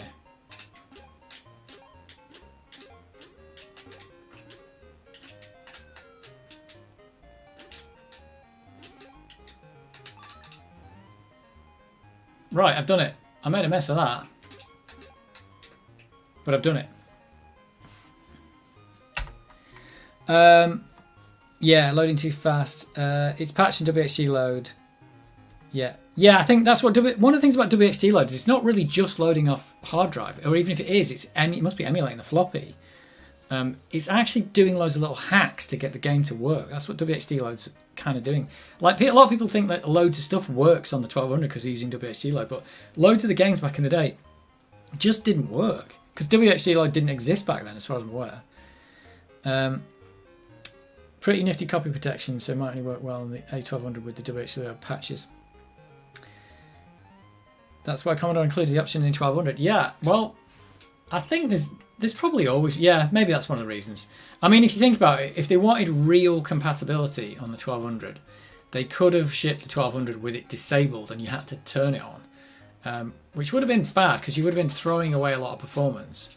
But there's certainly other things like that in the AGA chipset where it starts up in a mode where it's compatible with the previous chipset. So, and you have to go... a program would have to go turn that on to get it to work. Oh, damn it. When there's two bad guys together, it's just so hard. You kill one and the other one just gets you. Right, I've got to get going on this level quick.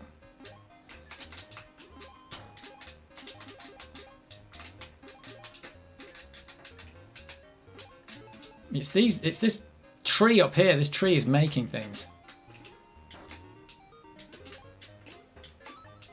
Take that, tree. Oh, wait. What happened there? Take this, tree. Right, got you.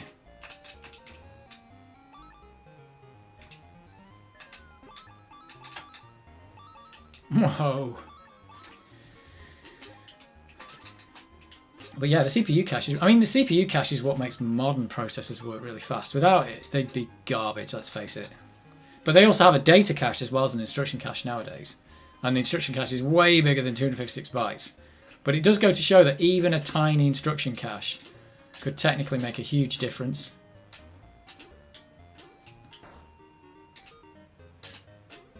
These bloody ponies.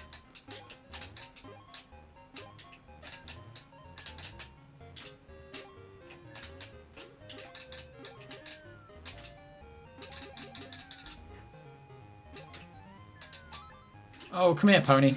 I've got him, I think. I think I got the pony off the screen. This game is quite complex with the controls. Quite like it, though.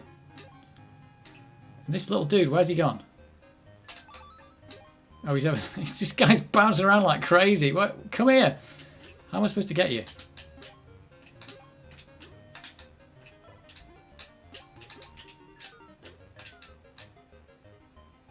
Oh, he's gone down there now. Oh, there's two of them. You can kill things when they're off the screen. Oh, there's the dude who's going to kill me. Oh, don't get killed at the end of the level. Wait a minute. Is there still somebody left? No, it's clear.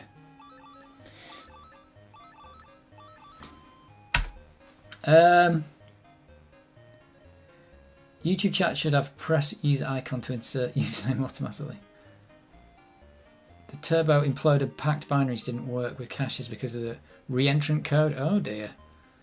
Curious what games you would recommend for the first time Amiga user. That's an interesting question. Games for a first time Amiga user. I'm not sure. Because I would say Turrican 2 is one of the it depends what kind of games you like, I suppose. Turrican 2 is one of the classic games on the platform. Oh, already I'm dead. I could recommend this game because it's good. Oh, whoops. I don't know. Somebody else can probably say in the chat what they think is a good game. You can watch my there's my live streams of. Oh, why did I die then? I'm not sure what happened there. My live streams are playing Cannon Fodder, but if you played Cannon Fodder first, you might never want to touch the Amiga ever again because the game's so hard. Oh, these can't kill.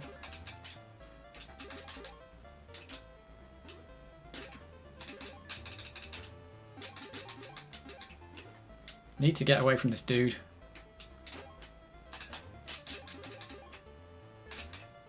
I need to do these big power-ups. It's getting me killed doing power-ups. Oh, what? No, I've been stunned. The fire stunned me. Damn it. Lotus. Oh yeah, is that the Lotus driving games? I don't know. What games do I like on it? This game's good. Rainbow Islands is good. Turrican's good. What else is really good on Amiga? I mean, Cannon Fodder is good, but it's really hard. Let's put it that way. And I've played it on like 10 streams, so I'm going to have another go at this. I don't know what else. There's loads of Bitmap Brothers games like Speedball and what are the other ones? What's the classic go-to Amiga? There's Lemmings, of course. You should probably play Lemmings. Lemmings is like the classic Amiga game. So yeah, maybe you start with Lemmings. I think Lemmings was a really awesome game. So definitely play that. You might have already played Lemmings though. Stunt Car Racer runs great on a 68060. When you say first time Amiga user, I assumed you'll have like an A500 or something. I'm currently playing Cannon Fodder, so too late. Unfortunately, for the time being, don't have a joystick. And only have mouse. Well, Cannon Fodder is definitely the game to play then. In fact, Lemmings is the game to play. I think Lemmings is mouse only, isn't it? Lemmings is mouse. So you want to play Lemmings and Cannon Fodder. I'm trying to think what else. What's this do? No idea. Oh, I thought I was done and there's a guy jumping around. I wasn't looking. I've lost a life there. Can anybody think of any other mouse-only games? I don't have any other mouse or keyboard-only games. I don't know. Pinball Fantasies, is that keyboard? You need keyboard for that.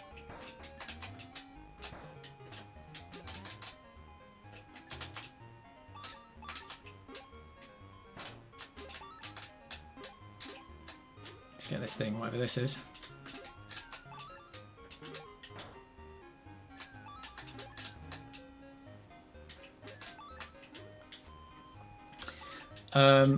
But yeah, I don't know what else. Dune 2? Oh yeah. Super Frog. you need to get yourself a joystick, to be honest. But yeah, there's definitely that's the two that I've played that I know are really good. Saying that, I played Lemmings back in the day. I've not played it for ages. But it's a really good game. I thought at the time when I remember first seeing Lemmings on the Amiga, and I wasn't really, you know, the fact it was an Amiga game was kind of irrelevant. I just thought this was like a really new kind of game that I hadn't really seen before. It was like quite innovative where you're not actually controlling the actual character, you're just trying to influence them. Which I thought was pretty cool.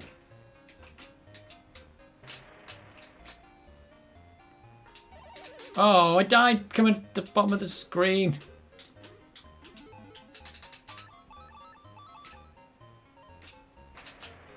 Oh, I got him, I think. That level is a bit hit and miss. Oh, I get a giant strawberry though. Oh, I can't even get it. Oh, I can get it if I do this. Wait. Oh, it's gone. I wanted the strawberry.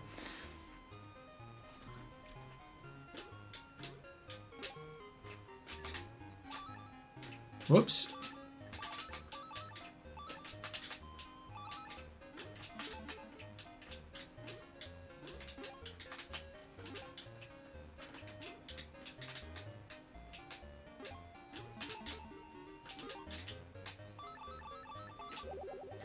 That is a lot of cake. That's a lot of cake. Buy a used joystick, let me make a DIY joystick from arcade parts. That's a good idea.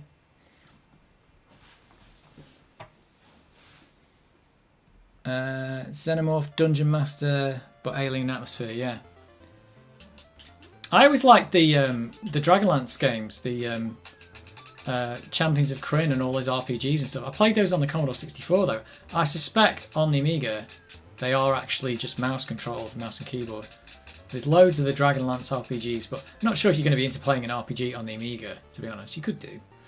But, you know, there's quite a lot of gameplay in those.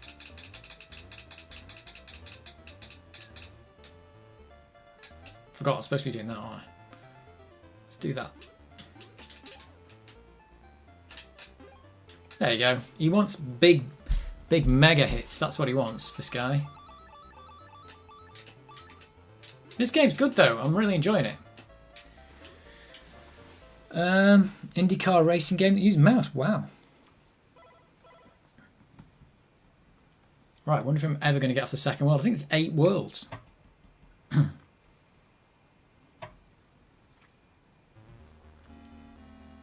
You've got to get Lemmings though. You've got to play some Lemmings.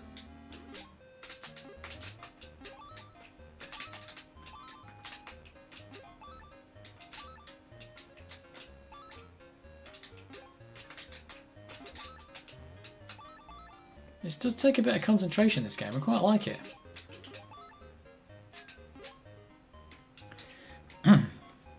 Full Metal Planet French strategy game. Good lord. What about... oh, of course. What am I talking about? You've got to play Monkey Island. No joystick required. Monkey Island and Monkey Island 2. Those you've got to play. In fact, that would be actually my... I would say that's where you've got to start.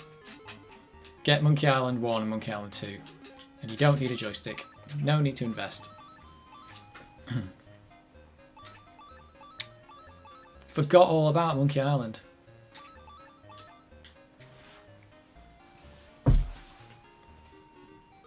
And then once you've played those, there's a new one coming out this year. There's a new Monkey Island coming out.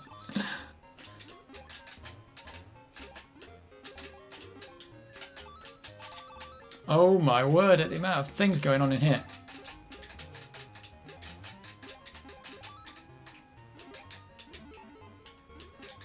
How do I get out of this little thing once I've gone out? Oh, I've got to do this.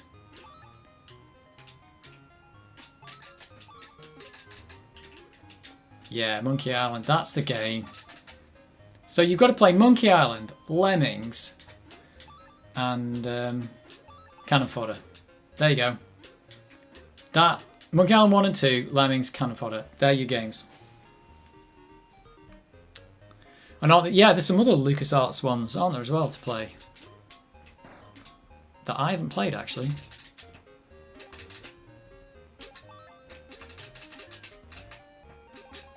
Oh, he came back, that guy at the bottom. He came back. Oh, I've got dark glasses. I've got dark glasses. Why is it going so slowly?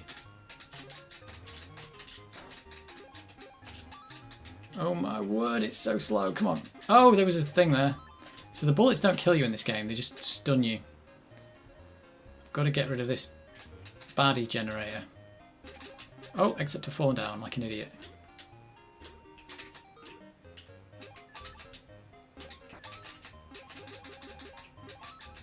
There we go. I'm going to get hurry up now. You can tell when you're taking too long, can't you? I like the way you can kill things that aren't on the screen. It kind of carries on. The game's being fully simulated even though it's not on the screen. And then once you get a joystick, you've got to play Turrican 2. Or even Turrican 1. Just go for Turrican 2.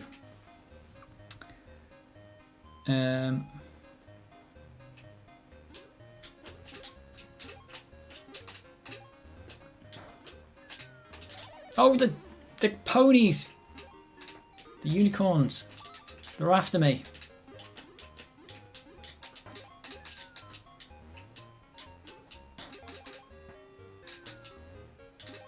I've got to get rid of this thing up here. Otherwise, it's going to keep making... It's going to keep making bad guys. Oh, I keep throwing my... I could have thrown the pony away.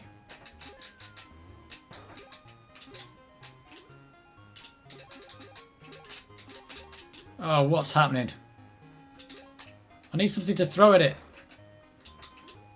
Let's do this. What am I doing? This has really gone wrong. There we go, I've got it.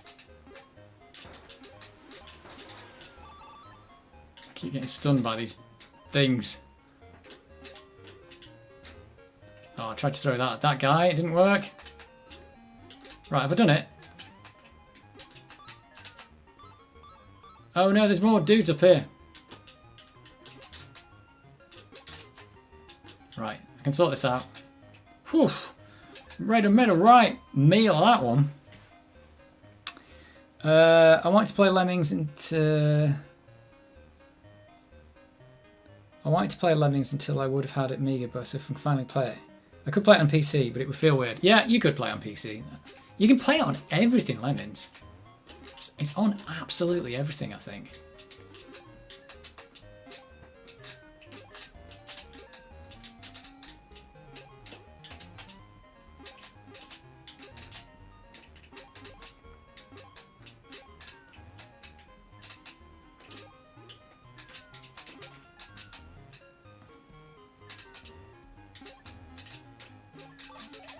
Oh, those...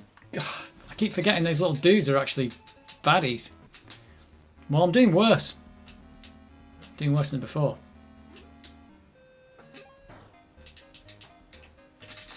No! Got killed by the first guy who went near me. Can't believe it.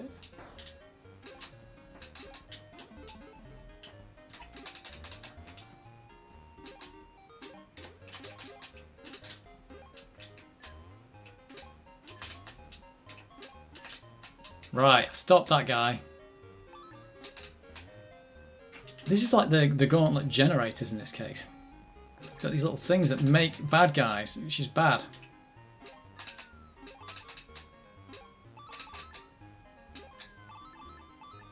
Oh, so slow. I think the 1200 was better at this. Oh, is that guy gonna... Oh, he got out! And now he's gone mad. What? What's happening? The tree is animated now. I don't understand. Oh, the tree got out and then he went crazy. Oh, and there's a little dude down here. Oh, this is my worst nightmare. Wow. Yeah, so the 600's pushing this game a little bit. I didn't see it doing these slowdowns on the 1200. Right, is it the boss now? It is. Populous Midwinter, worth check out too, yeah. There you go, you got your homework for you.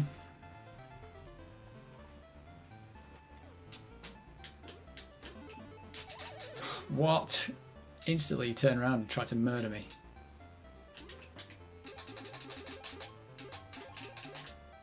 I think I've got to let him get over here. So I've got some time to kill him from over there. Oh, what? Oh, I'm not sure what happened there. Oh, I think that super thing just does the fire. That's not good. I don't think I can really do the fire to kill that guy. I keep getting to this boss and then dying. Do I have one more go? Let's do one more go. I'm not doing very well at Parasol Stars. I'm getting better at it. There's quite a lot to it. Right, I've got to try and not mess this up now.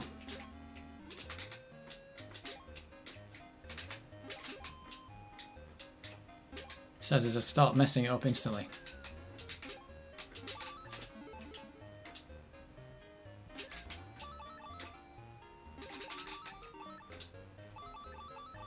First level done. Evening.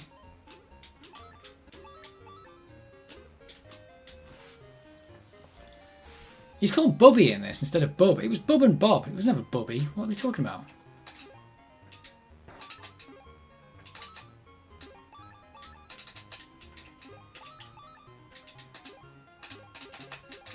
Whoa, sometimes he just doesn't get the thing. Oh!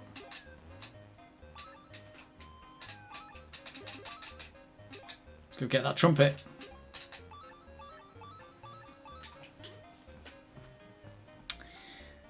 You're playing pretty well today. Yeah, well, I'm trying my best. I'm trying to get good at this. Is in terms of Amiga games. There's 8 worlds in this. This doesn't feel really difficult. I'm probably not doing very well at it. This doesn't feel like a difficult game. It feels quite good. It doesn't feel like I'm getting done by my own problems or the game's doing me in or anything like that. It feels like if I do it wrong, it's usually my fault. Which is good in a game.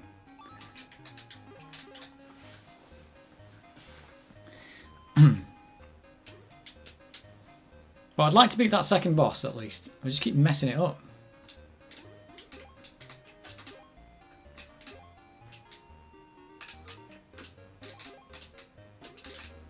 Whoa, that was the way to do that one. There's no special bonus for doing that. Oh, I've got 5 umbrellas. Not 5 lives. Monkey Island? Yes, you should play Monkey Island. Was that the question? Monkey Island, the answer is yes. I'm not playing Monkey Island. I'm saying you can play that without a mouse. Without a joystick. And it's a classic Amiga game, so you should definitely play it.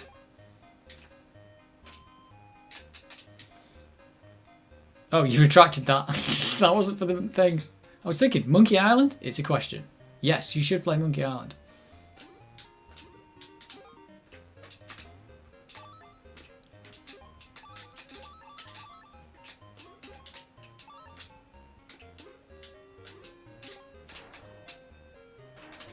Whoa, what happened there?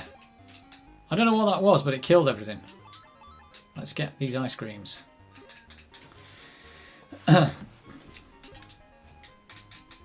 Monkey Island is the game. Right, I'm up to this boss. Oh, this is the first boss.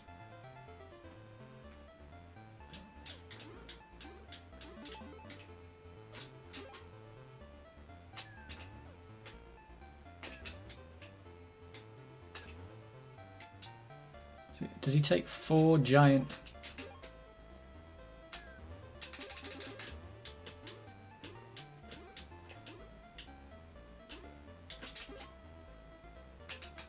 There we go, done him. I think it was 4 discs on Amiga, Monkey Island 1. There was not too much disc swapping. I was miles behind on the stream where you were talking about mouse-only games. Yeah, I did mention it. Monkey Island, I don't know why I forgot, but Monkey Island is the mouse-only game you want to be playing. But yeah, Monkey Island 2 is 11 discs. Oh yeah, and don't try and buy one on eBay, like a real disc version, because you're going to have to like take out a mortgage for it.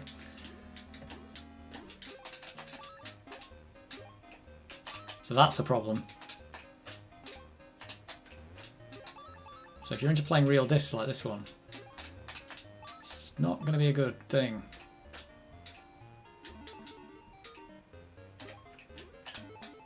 Oh, you can shoot the baddies to collect power-ups. I didn't realise that. Have I done it or not? Didn't say clear, did it? Or did it? I did I miss that?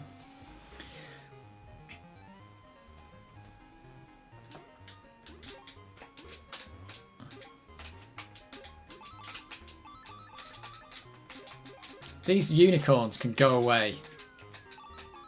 There, oh no, he's a crazy unicorn now. Oh no. Come here, crazy unicorn. Where are you? Oh, I got him.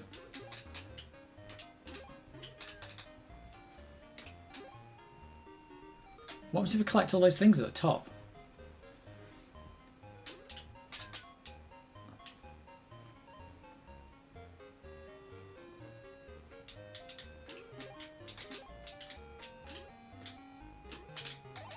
Oh, what?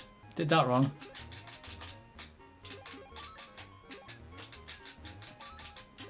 That was just a hacking away at everything in there.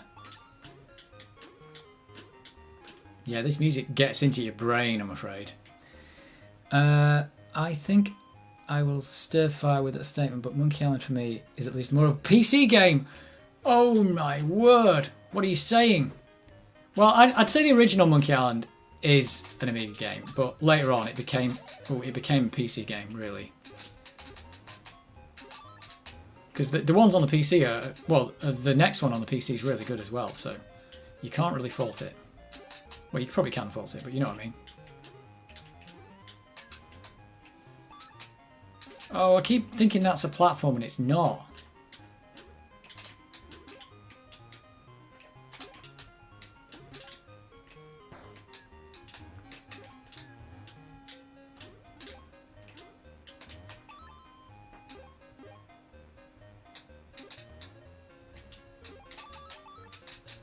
Right, done it. Finally. Shufflebook Cafe is a good mouse game. Good shot. Has anyone tried this game on a 500? Parasol Stars? I haven't tried it on the 500. It'll work. It says it'll work on the box. It'll work just like this. It's not going to be any different.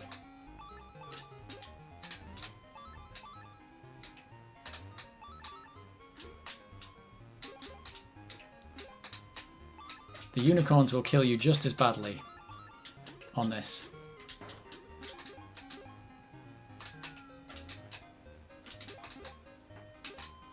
Oh.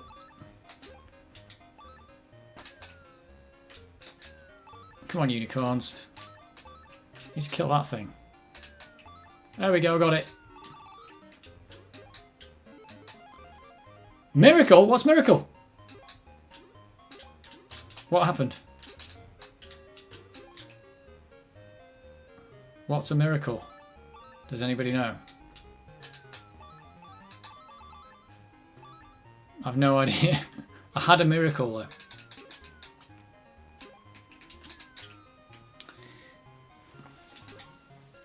But yeah, the A500 will play this game just fine, I'm sure.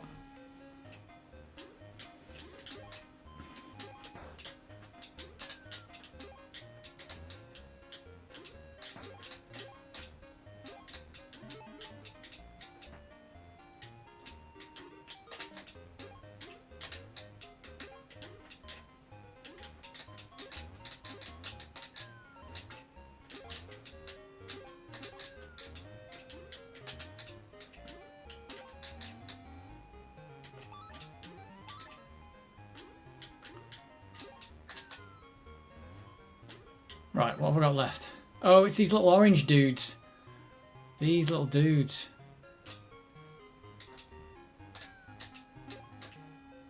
Oh no!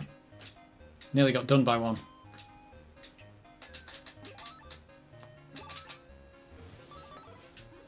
Hurry up, I've done it! Haven't I?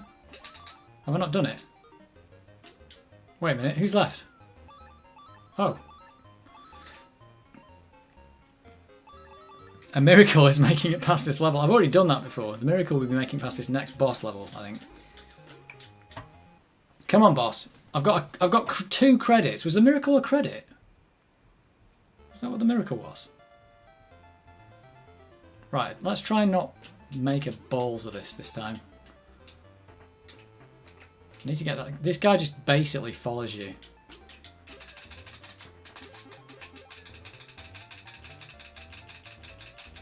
Just gonna hammer him like this.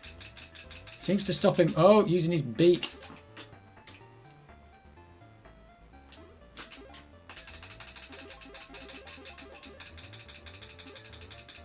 Come on, boss.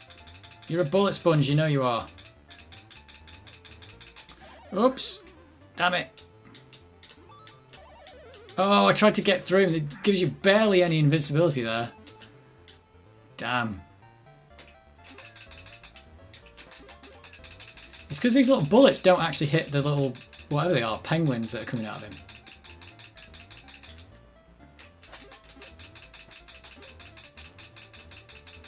There's no way of knowing how much health he's got. It's just a lot of health.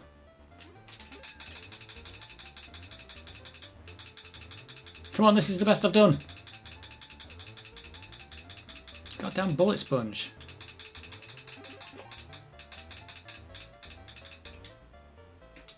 Oh, is he going to come after me?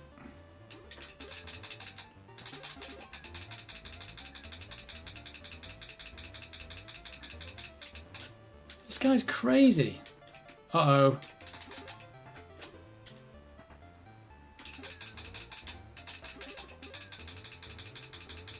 I really should put the auto fire on, but if I stop, I'm going to die. Oh, come on. You've got to be able...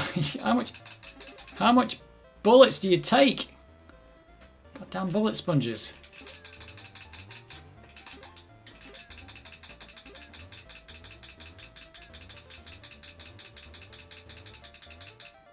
This is stupid. I think I'm supposed to hit him with... maybe I'm supposed to hit him with the supercharge thing, but I think this will kill him. The penguin, whatever he is. The green plant penguin.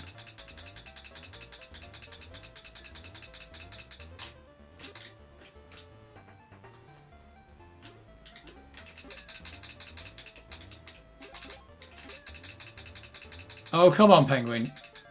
Jeez, my hand's hurting. I should have put the auto fire on. Jeez, I've done it though. I'm getting good at Parasol Stars. I love the way I'm in front of the scoreboard a bit.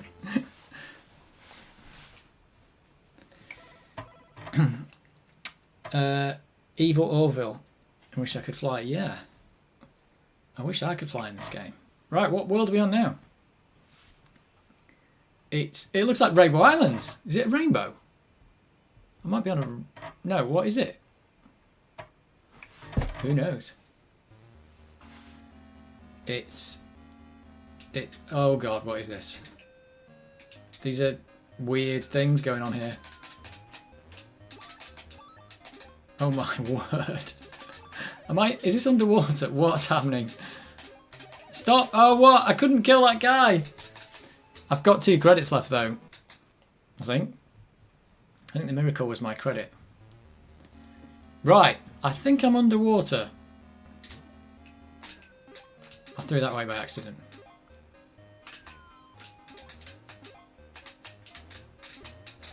Jeez, there's a lot of stuff happening here. Oh, I can pick up this guy even though he's massive. Right, so that... Oh, how do I get up there? Wait a minute. Like this? Takes his time to get down there, doesn't he? Right, I've done a level on not Rainbow World, but Water World. When you fall off the screen, you're off the screen for quite a long time. So I think there's 8 worlds. I'm on world 3. So I'm doing reasonably well. Whoa, there's a lot to this. How am I going to kill... Oh, he's gone the wrong way. There's little turtles with wheels. That's odd. There's turtles with wheels.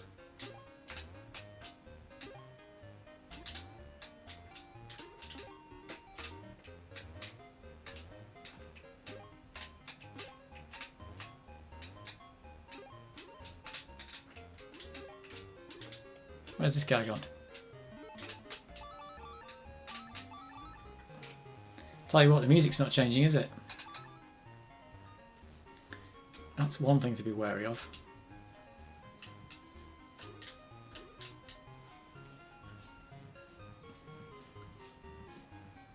Right. Oh no, it's getting more complicated.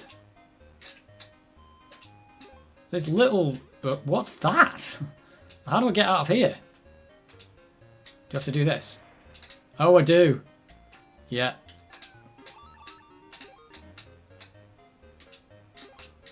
Oh my god, what am I supposed to do? Oh, I jumped right into it. Right, I'm stuck in here again.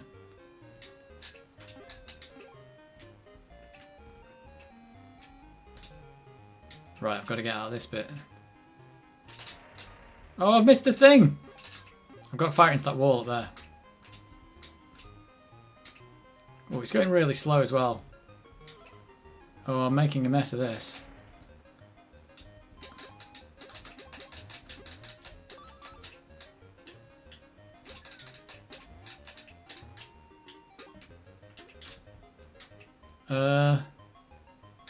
This is really hard, this level. I've got to get down here to get this guy.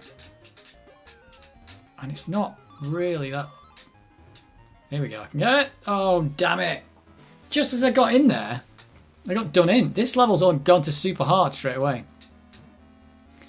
Putting me in this little bucket where I'm stuck, that's bad news. Right, at least I know how to get out now.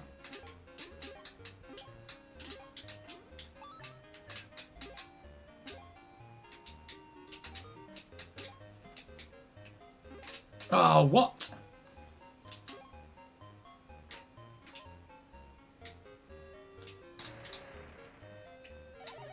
Oh no! This is bad. Is that definitely the only way to get out of here, to do this?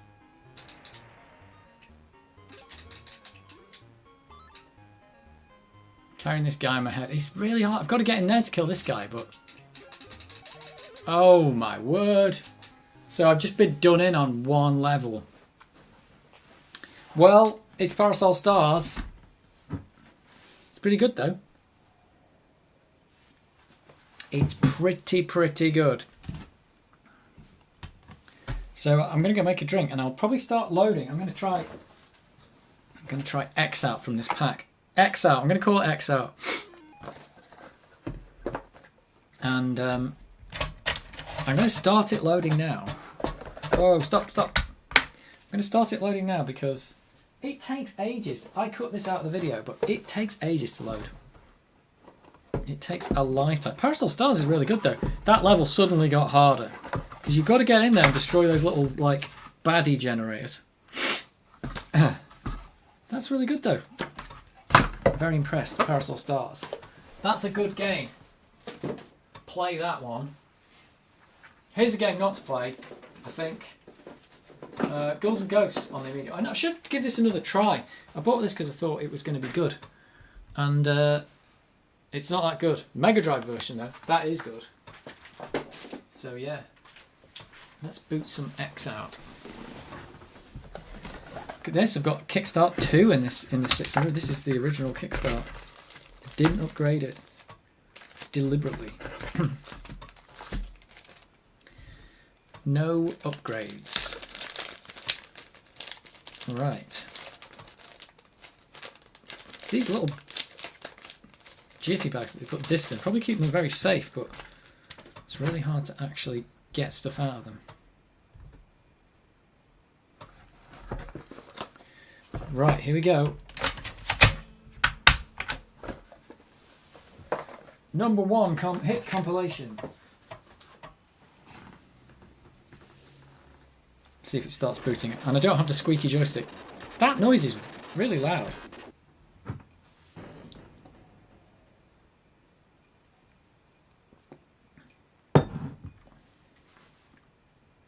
Always looks like that's missing bits of the screen. Is it missing bits of the screen? I'm not sure. Yeah, so this is what I missed out of the video. This loading. I had to cut it all out. It was too boring. And you don't get anything on screen. You just get a black screen.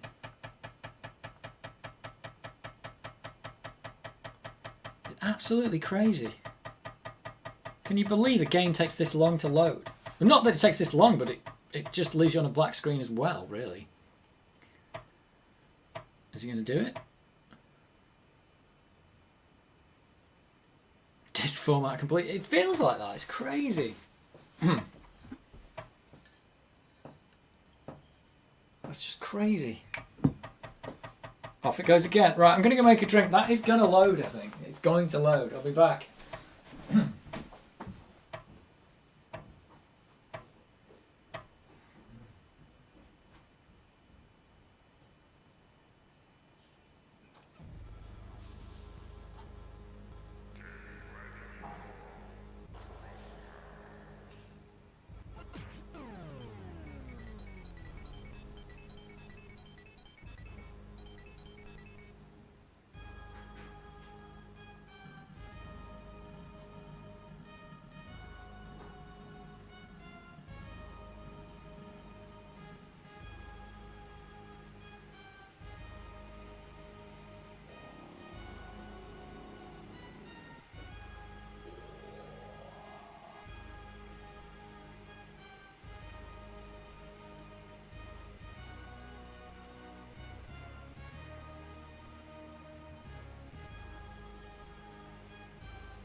Right, did it load or crash? Oh, it's loaded.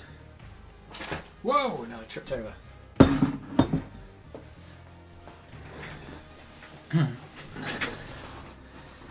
More great music from Chris Hulsbeck. Yep. Yep, it is. Chris Hulsbeck's got a Patreon thing now, and I'm giving like $1 a month or whatever. And basically, he creates like one tune every month for the Patreon supporters, and they're all like royalty free. So some of my YouTube videos have already featured some of his like more modern music. It's quite good. And he's still doing music for games now. Like I said, and just music in general. This music was... It was the same tune on the Commodore 64 as well. Oh, this was weird. In the video, I didn't know what to do here.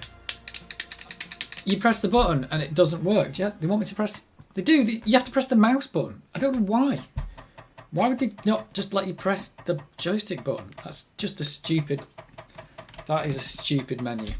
It's the stuff you don't get in games nowadays. Stupid menus that want you to press a random button and don't tell you what it is.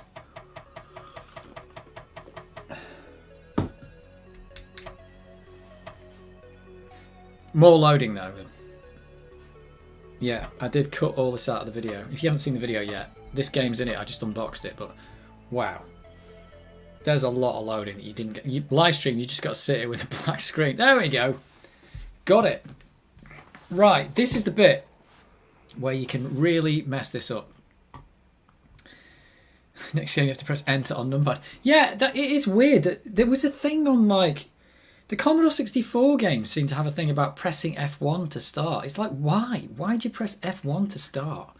Like, you've got a joystick, just press the button. Like, a lot of games did it correctly, but it just became like a trend of pressing F1.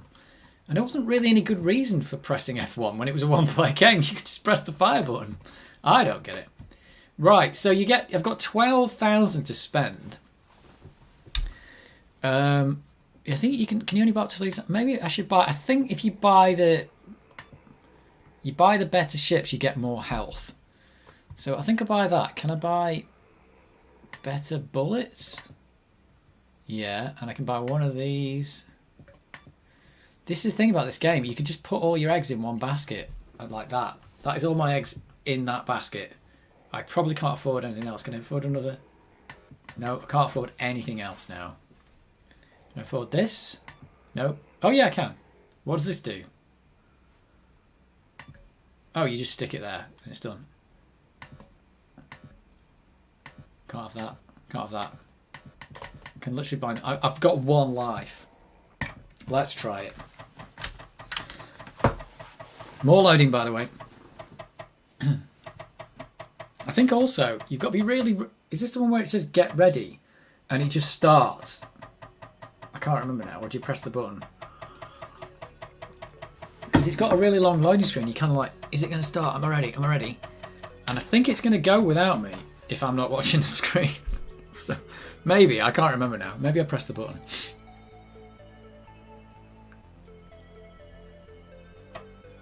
But yeah, that's weird on that menu, making you press the mouse button. I don't get why. Just press anything. It doesn't matter.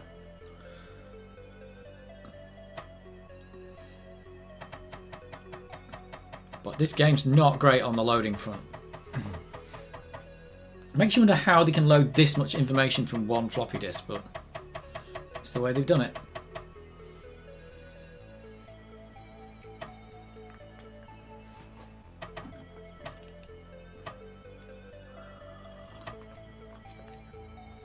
Wow, if I mess this up, I've got a long load to play again. Here we go. Is it just going to... I'm not pressing anything. Oh, no, I do press it. Yeah, I press it. It's okay. Whoa, I have got lots of bullets. That's good. But I tell you what, I cannot die because I've only got one life. I feel like the noise what the aliens make when they pop, when you kill them, is the pang bullet noise. But I could be wrong. The pang popping the bubbles noise. They seem like they're popping.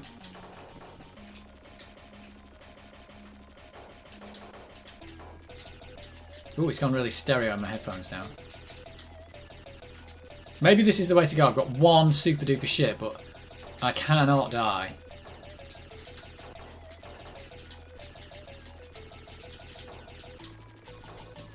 I'm going to kill everything to get the maximum possible points to the next level. If I make it through the level.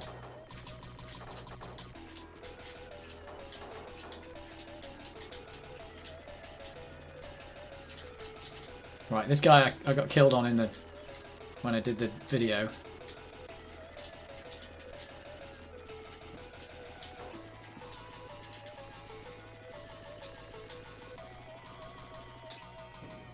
This is a weird, like, mini boss. This. He has like a shield. As soon as you start firing, he goes back in. There we go.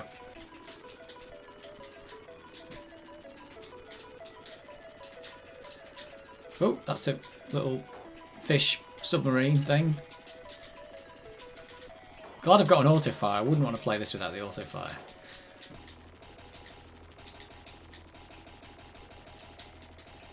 I've already done better than I did on my little playthrough on the video that I did. I think because I've just picked a more super duper ship and trying to get more life instead of trying to get more lives.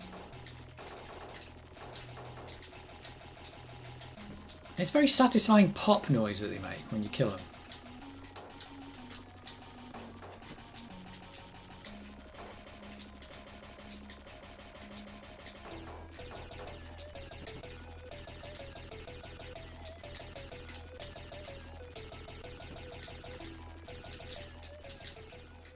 Oh, is this the boss? Right, where do I shoot? These things. Oh, how do I shoot that one?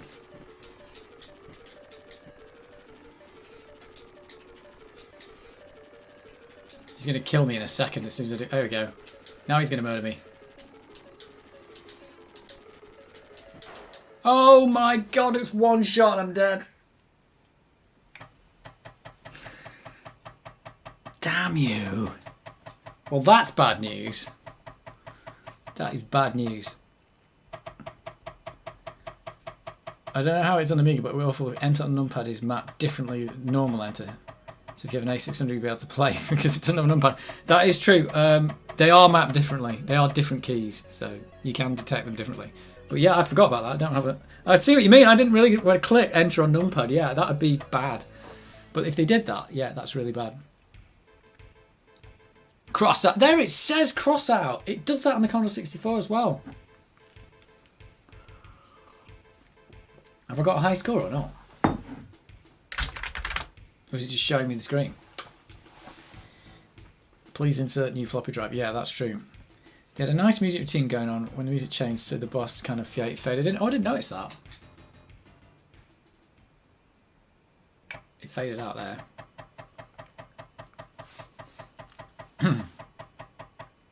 Yeah, please insert new floppy drive.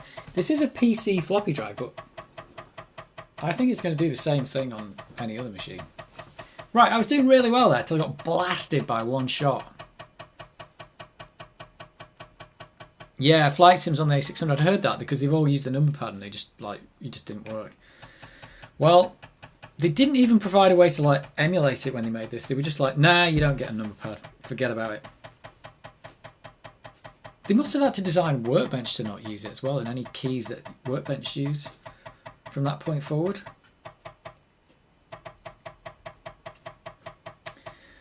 Oh, there's a lot of loading on this. I might as well buy a slightly... Maybe I should buy a slightly better ship. Maybe I could afford that and still get all the stuff. I'm going to have to go for the one live thing again. I think it's the way to do it. Maybe.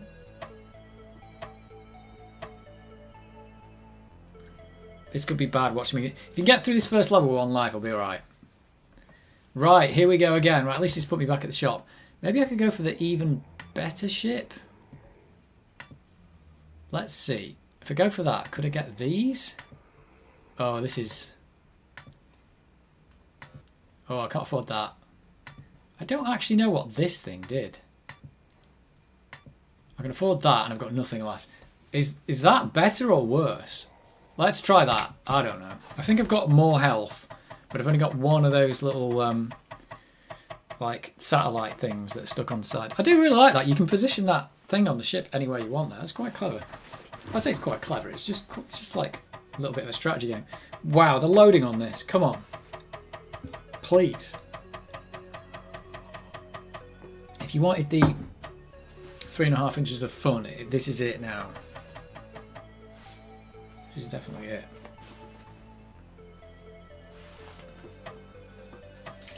Let's get a bit. I can zoom in a bit more now. I've got the 600 because it's smaller. We zoom in a bit. Zoom. Should zoom in on the floppy light. No, can't do that. Never mind. There it is though. There's your 600.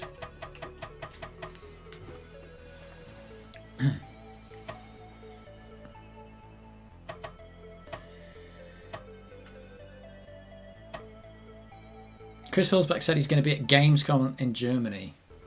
Is that in summer? Can't remember when that is. With the Factor 5 crew, that's what I said. Whoa, I've got bigger bullets now. Maybe I'll kill the boss quicker. Whoa. And I think I've got more health. I think I'm still going to be a one-shot on that boss, though. That's nasty. Oh, and I got a slightly bigger, like, homing missile. Wow. So if I can get enough points, I can really, like... get some better stuff on the next level, like soup up some other ships. This might be one of those games where you're just better off never dying.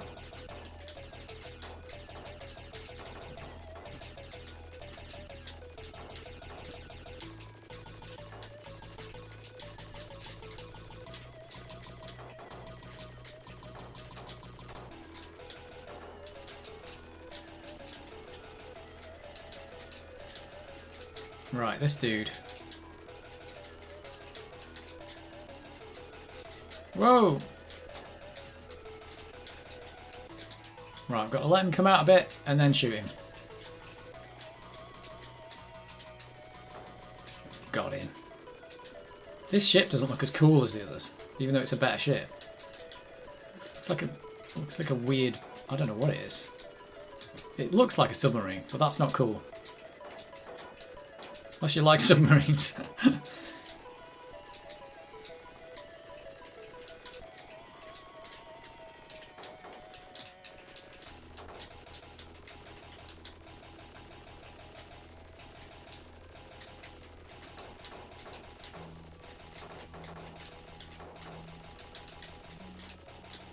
I think this feels a little bit better than the C64 version. Not much. It's kind of the C64 version of this was very good. It's just more colourful and the sprites are moving very nicely. Oh, don't want to be up there. Right, I've made it again.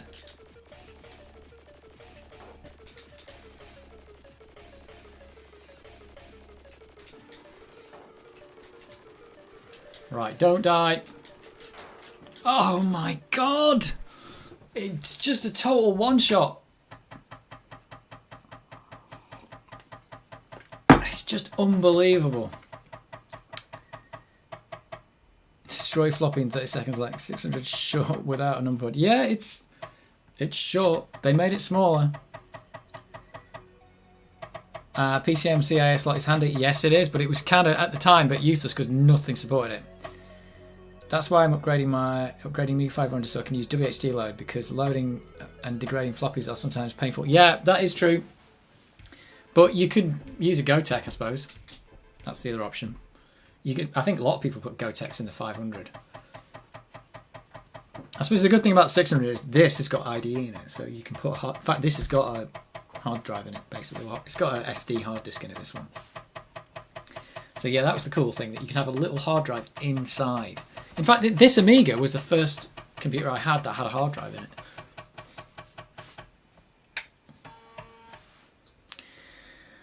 Right. The one-shot thing from the boss is quite debilitating, let's put it that way. I don't know what I'm supposed to do about that, because I'm just going to get one-shotted no matter what I pick. So I could buy more lives, but then I'll have a worse ship. I'll just be stuck with a ship that's got literally no firepower.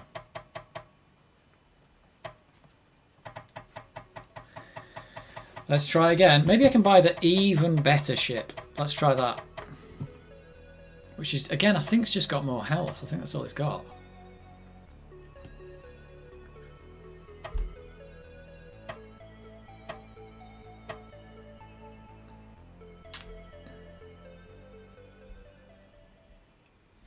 Right, maybe I'll buy that really cool ship. It's cost 6,000 for that.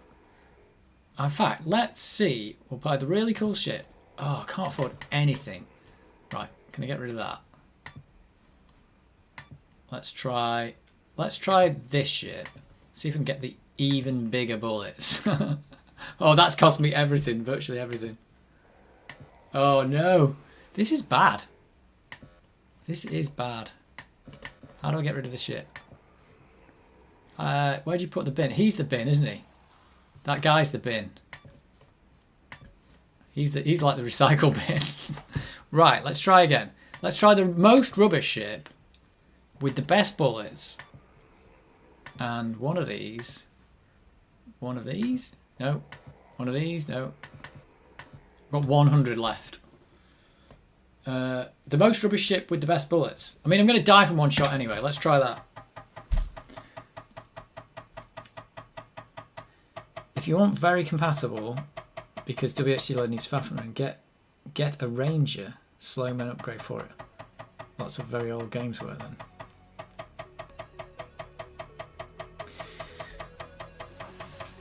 Yeah, and isn't there? I think the 500. There's ways to put fast RAM and everything in that, isn't there? So you can put all kinds of stuff in it. 500 is quite upgradable. I mean, people have even done it in the 600. But people put loads of stuff in here, fast RAM and everything. I mean, you can put fast RAM. It's not supported, but you can get fast RAM to work in the 600, which is just bonkers. But the 500, I think it's even easier, isn't it? Can you get a module you go on the side or something that clips over the CPU or under the CPU as a board? Like real fast RAM, not slow RAM, that is. Because the trapdoor's basically not fast RAM, is it? The trapdoor RAM, that is.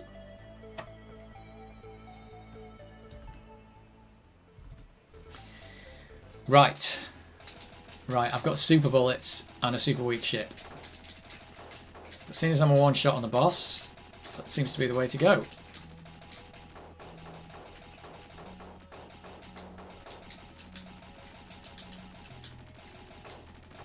Can't believe they've made... Oh, I'm nearly dead already. Can't believe they've made the boss just one shot you. That is naughty.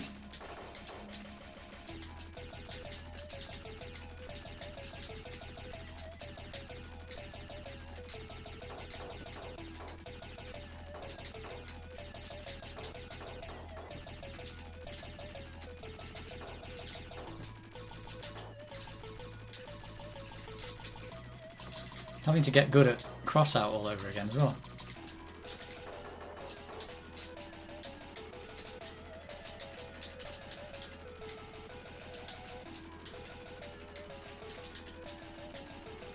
Nope. Oh, I killed him almost instantly.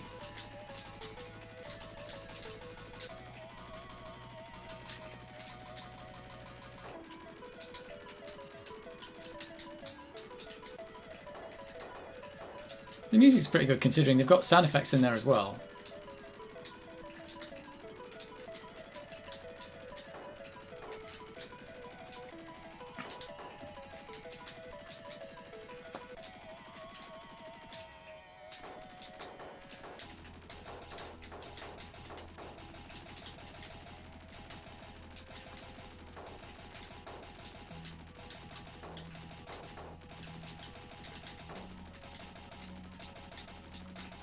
Oh, nearly died there.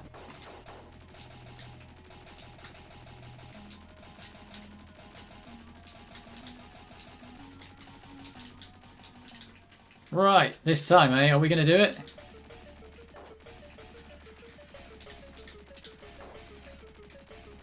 Right, don't die. Oh no! Oh, did it. Jeez. They're going to have a 10-minute loading screen with a black screen now.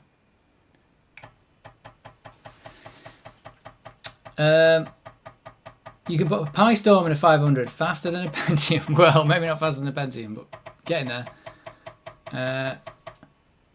Saying that, the Pi probably is faster than the Pentium.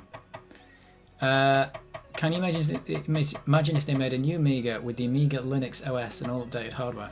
Well, I think if they made a new Amiga, it wouldn't be an Amiga, would it? A new Amiga would be just a PC, really. I think the Amiga would have evolved into the PC if the Commodore had kept going. An entirely new platform. Right. 500 MIPS in 500. Sorry, 800 MIPS. Then just use WinUAE or AROS RetroPie. With x86, Amithlon has UAE layer built in. I meant like an update AROS with updated hardware. It is interesting to think. I'm sure I've got a discussion with Dave Haney on one of his videos somewhere about what would have happened to Commodore if they'd kept going. And he thinks they would have migrated to PowerPC and then probably to x86, and they probably would have stopped making their own chips and all this kind of other stuff. You could probably write a future history of Commodore if they hadn't gone bust. You know, say somebody took over who didn't make it go bust, of like what they would have done. But you would have ended up right now with something that's basically a PC, because that's what the Mac is really when you think about it. The Mac and the PC now, pretty much the same computer. Even though now they've gone to ARM actually, so it's getting a little bit more different. But essentially, they were the same computer for a decade. It was just an x86 PC with Mac OS on it, and the other one was an x86 PC with Windows on it.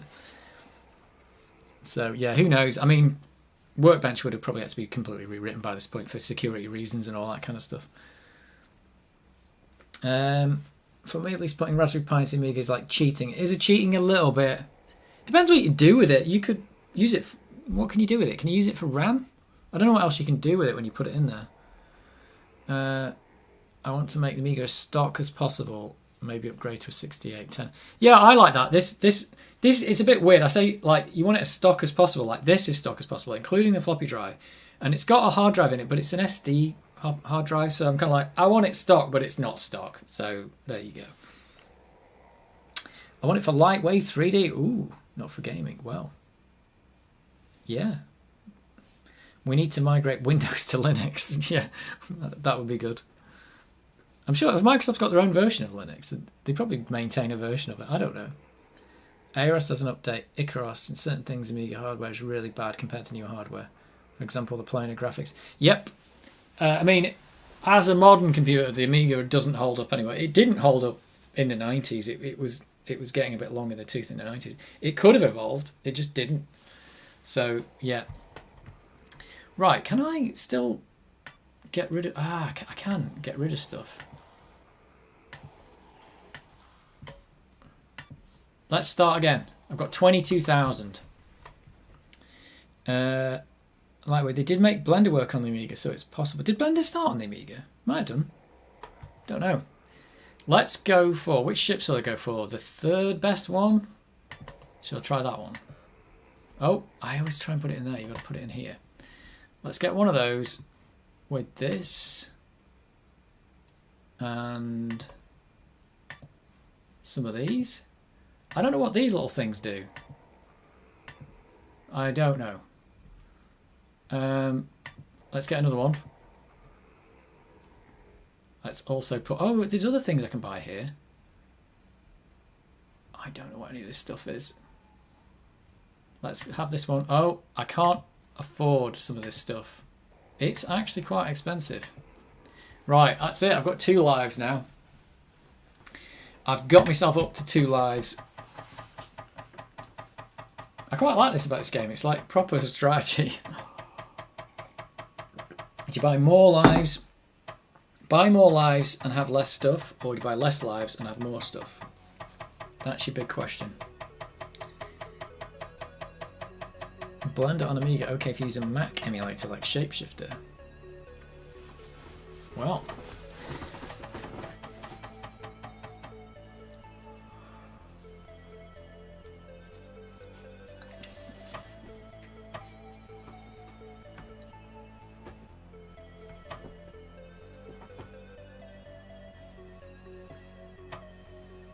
I'm quite enjoying Cross Out, X Out, and I've quite enjoyed Parasol Stars as well. They're quite games, quite good.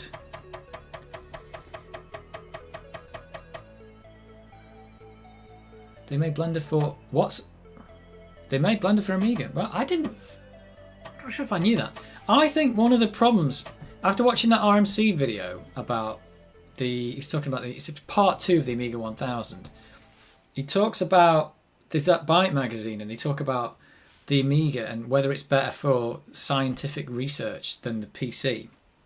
And the guy basically says, I think the representative from Commodore basically says, no, it's not faster and more precise than the PC, even though the PC was pretty slow at the time, because the PC had a floating point unit in it, or at least you could put a floating point unit in it, which you'd want for scientific calculations, just to speed up all your scientific calculations and get more accuracy there. The original Amigas didn't have that because they were made to be cheap. So you couldn't really replace a PC with them. Even if you had the software, they wouldn't quite be as good. So that was probably a big factor in the PC not beating, the Amiga not beating the PC. I don't really think about that. I mean, the Amiga later on got FPUs. It's Lightwave that made me think of it, because Lightwave is going to be FPU heavy. But basically later on they did get one. The Amiga 1200's got a slot for an FPU. It's got a place on the motherboard to put one, but there isn't one on the motherboard. So there's that, and then later on the big box Amigas get, they get them as add-on cards and stuff. But it's a shame, because if it had the option at the start, maybe that would have been better. But again, it would have made the computer more expensive, and probably nobody would have bought one. But the Amiga 1000 was quite expensive anyway, so who knows? Here we go. Oh, this music.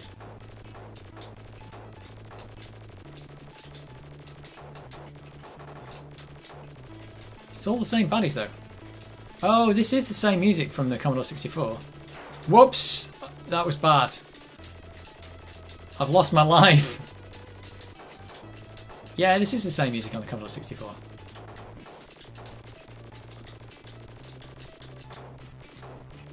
I've lost half my energy on this one. Can you kill these things? Whoa. Oh, there's the boss. There's a new baddie there. Wow, I got instantly murdered on this. Oh, it's going slow.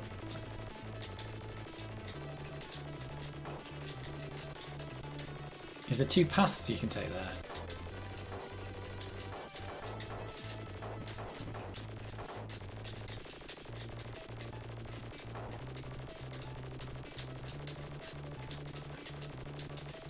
Oh, mini boss. Oh, whoa. When's he going to go? Oh, right, I killed him. I think it's because I picked the super power-ups. I'm not sure I'm going to make it through this level, I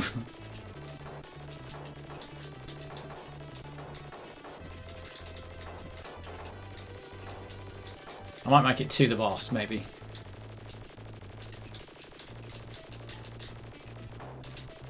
This level's not much different to the other one, is it? It's mostly the same enemies.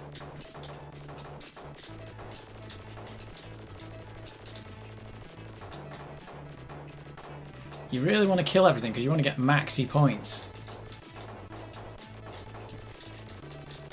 I am nearly dead.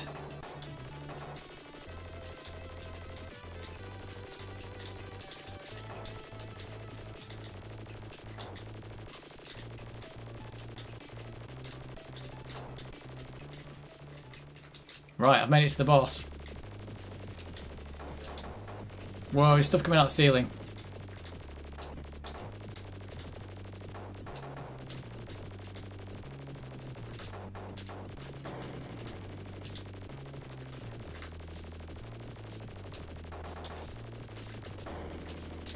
Right, what do we shoot now?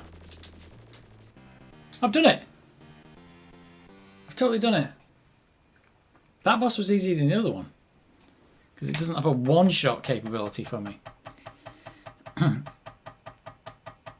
I mean, good to see it, although it's always because I've pulled an all-nighter. Well, either way, I'm here. It's only 11 o'clock in this country.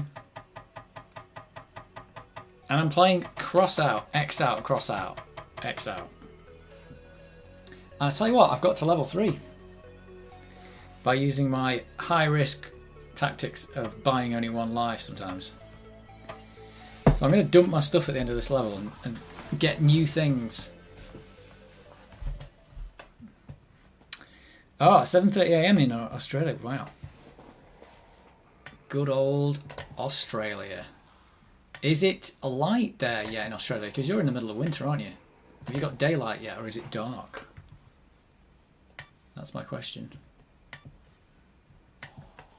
There's a very good recycle bin, this little dude down here. Right. I'm going to go for the super expensive ship and super expensive bullets. Oh god, why am I doing this? This one ship's going to cost me so much money. That's just cost me so much. Right, I've got enough left to do some good things on this one, maybe.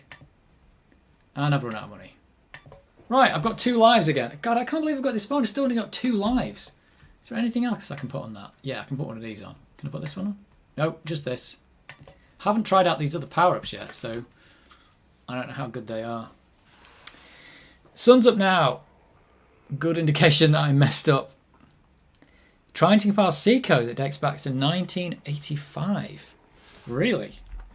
And what is this C code? I can't remember. When was C's from the 70s, isn't it? So what was it? What have you got that's in C code from 85? And what are you trying to compile it with? It should still compile, shouldn't it? Or are you just trying to... Is it just like all the libraries have gone missing and all this kind of stuff? C code from 85. Is it a game? It's not going to be a game from 85 in C, is it? Right. Let's load. Deck talk. I don't know what it is, but it seems like I recognise the name. Is Deck the company? What does DEC stand for? Is Deck the name of the company? There was something called a Deck Alpha, wasn't there? What was that? Is this what you're trying to compile? Some C code. If it's from 1985, it's probably like... It should probably compile in like 3 seconds. Not even 3 seconds, like 3 milliseconds. The text-to-speech voice that Stephen Hawking... Oh, really? I heard it was a... Didn't somebody say it was an answer machine? Was it an answer machine? Or was it the voice that they used in an answer machine? The code got leaked. Cool. Are you trying to compile that? That's pretty cool. Embed it in Unreal Engine or something.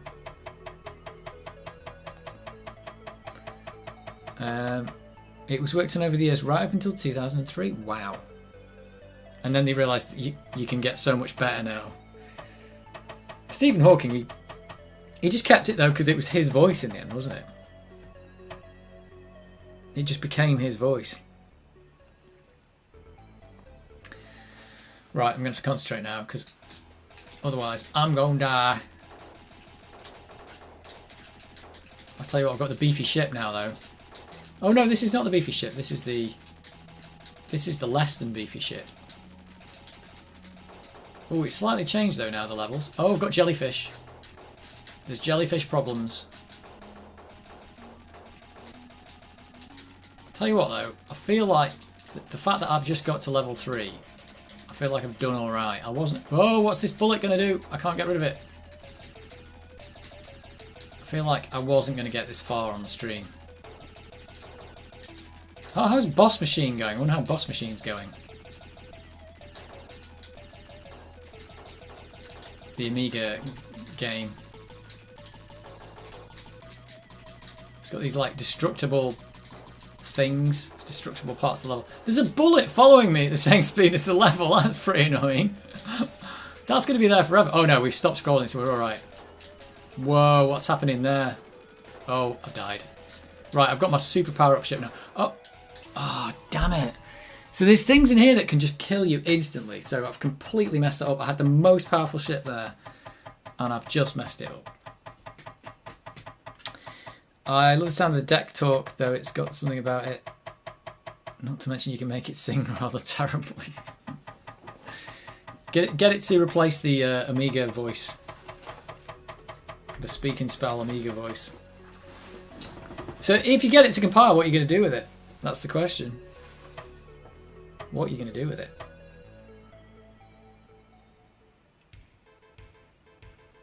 Your pirate C code. Did I not even get a high score? What's going on?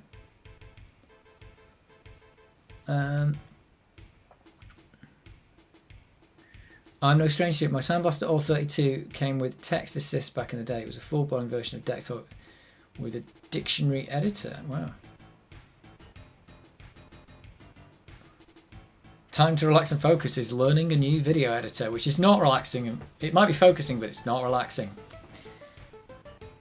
Oh, this is the same music for the Commodore 64 version. This is really good. This actually sounds really good on the Commodore 64 high score screen. It actually sounds better on the Commodore 64, I'm going to say that. It's a long time it would say terrible things like any teenager would. Your ship is firing the bullet. Not relaxing at all, but I'm struggling. Yep. Is that DaVinci you're learning? I'll have to try DaVinci Resolve, see if it's any good. I know Adrian from Adrian's Digital Basement, he uses that. I think Dave Jones from the EEV blog has converted to using that as well. And he used to use Vegas, which is what I'm using. I'm not sure if I'll continue to use Vegas. It's just so crashy. But if I'll have to learn to use a new program and get good at that. The problem is once you've learnt a program like Vegas or whatever, you get really fast at editing it. And editing is most of the time in making videos for me. It's not, the filming of the video isn't very long at all. You spend like probably 5 to 10 times longer in the editing. Well, I do anyway, because I'm filming with 2 cameras and the capture from the computer as well. So it just makes life... So it's an audio track, 2 cameras, and the capture from the computer. If I can get the source to compile, the sky is the limit. What are you trying to compile it with? You're trying to compile it with Clang or whatever they call it. What's the name of the compiler that actually is Clang? It's not Clang's the name of the front end, isn't it? I don't know. It's probably missing loads of libraries. That's the thing. It's got libraries that it's importing that you haven't got. You're kind of done now. What is the name of the LLVM? That's it. LLVM is the name of the compiler that Clang is the front end for. I bet you Clang can compile it.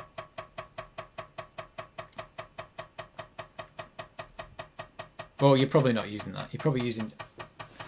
I mean, there's 3 choices. There's a Microsoft one, Clang, and GCC probably. There's probably loads of C compilers out there. Can you use Final Cut to edit? I don't know.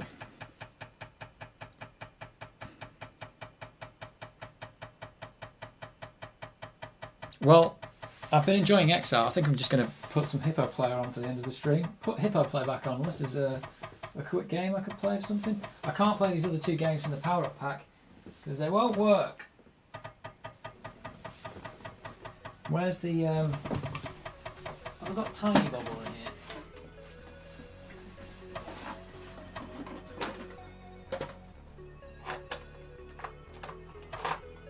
Tiny Bubble is in here.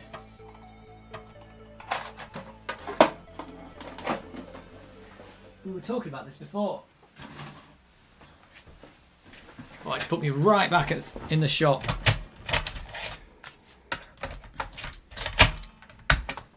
Yeah, because we were talking about this game, weren't we? Tiny Bubble. This is a modern game written in C, not in machine language. Because, like I said, back in the day, C compilers probably weren't very good. Well, I don't think they were very good. So you wrote machine code, but nowadays you don't need to write machine code. The C compilers are really good at it.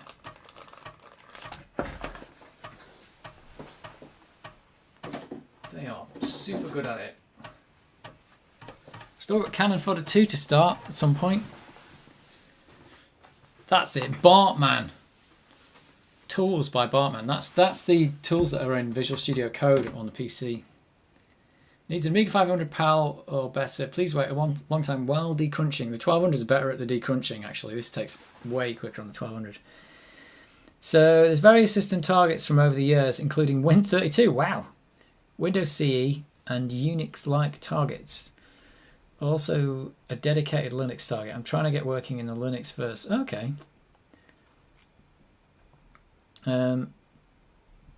Would Win32 and Windows CE just be the same thing anyway?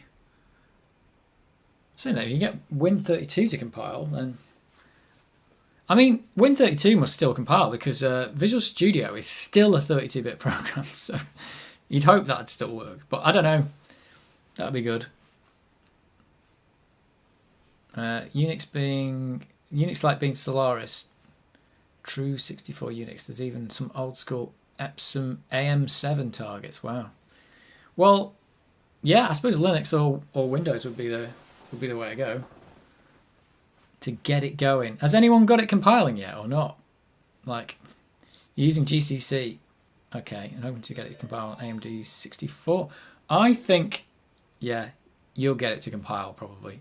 You might have to tweak a few things. How much has C changed since 19... I mean, I suppose the problem is that in 1985, I suppose, was C standardized back then? We've got, I don't know. It feels like they're very reluctant to take stuff out of standard, so you probably like find it will compile, but I don't know. Maybe it won't compile. So it obviously doesn't if you're having trouble with it. Yeah, look at this. This game was written in C with a totally modern compiler. This was compiled with LLVM, I think. Or maybe the Microsoft... I think they're compiling with LLVM. That's what they're doing. Lots of quirks.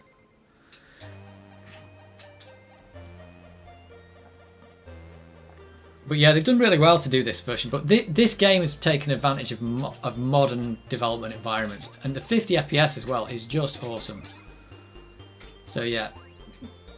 But that's just because they built some awesome tools. I think that's a lot of things people forget about with game development. The game is one part of it, but the development tools that you don't really... It doesn't ship with the tools generally. They can be a huge part of the game. They can make or break. Like the amount of time it takes to, you know, do stuff and change stuff can be a big deal. But nowadays we can change stuff so quickly on the PC, especially if you're trying to make a game that fits on a floppy disk.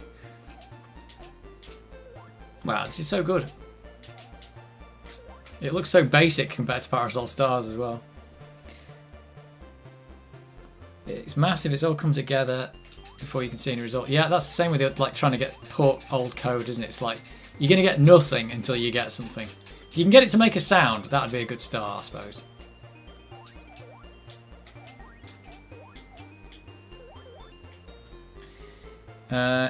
In old C, null was number 0. Yeah, I think it still is, isn't it? They don't have a null pointer, do they? Or did they add it? Because they didn't have one in C++ until C++ 11, I think. So that's only been around for 10 years.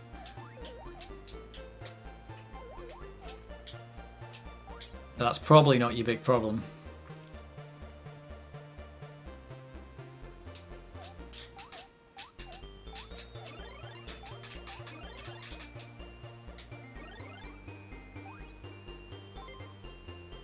Wow, I just zapped everyone. See, that's the thing, that's the mechanic that's in Parasol Stars, the going down on the water slide. My original intention was the Linux target to make a... Hang on, I've got to do this level. To do Dockerized containers where DeckTalk could be accessed by a web server. And then I could make a Discord bot, that would be awesome.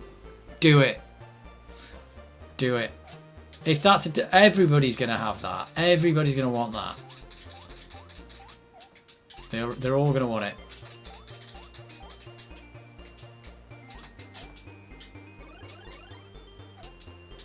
Discord. It's old technology just gets turned into a Discord bot, but it'll be pretty cool. You could port it to the Amiga. Get it working on the Amiga. Oh, got long bullets. Oh, I can get fast bullets now.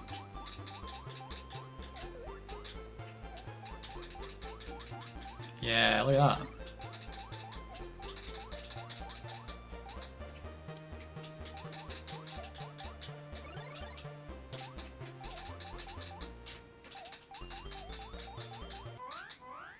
I'm hurrying up.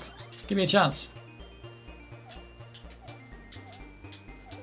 I'm a tiny dinosaur. I did have a tiny dinosaur stream once, didn't I? I've already achieved 99% of that with older Win32 build running under one. Okay. Okay. Everybody's going to want the Stephen Hawking The Stephen Hawking Discord bot though. Everybody's going to want that. I guarantee it. Is this going to give me lots of points?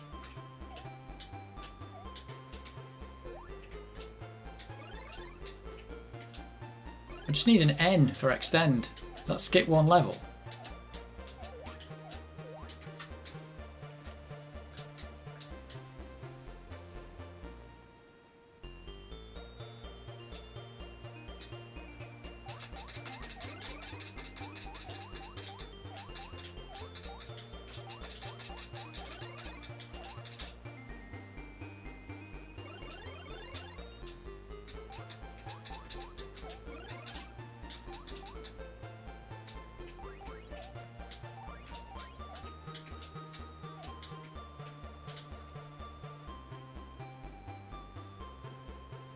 Issues that could be mine. Oh dear.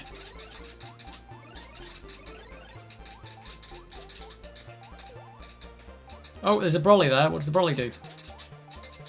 Does it skip 5 levels? It does. The brolly skips 5 levels. That's a good brolly. Or is it 3 levels? What did I just do?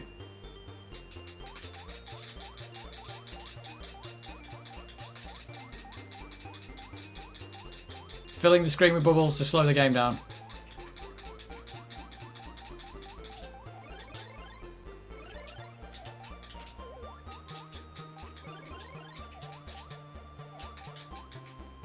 Where's the end gone? I want the extend. Just check my WinUAE 60/60 OS 3.1. What? 133 times? Is that right? Oh, I nearly died then.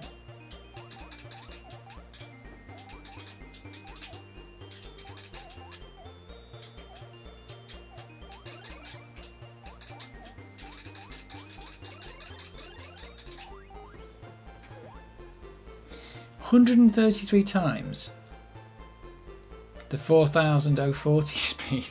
Wow. Is that faster than a Pentium? Is it though? Probably not. If it was faster than a Pentium, you could play Doom. Because Doom was designed for 486, wasn't it?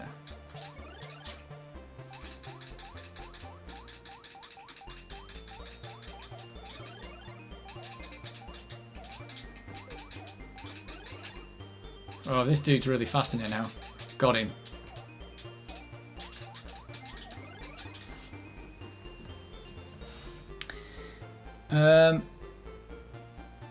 And towards the end, the dictionary file synthesizer seems to have a lot of its soul sounds very monotonous. Ooh.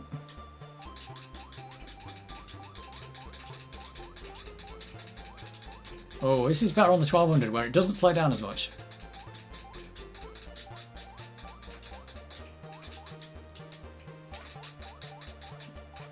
Come on, put you in a bubble and then we're done. Oh, he's got stuck.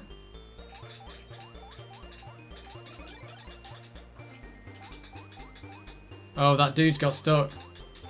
Oh, he's alright now. Tell you what, they go fast, but they don't fall as fast.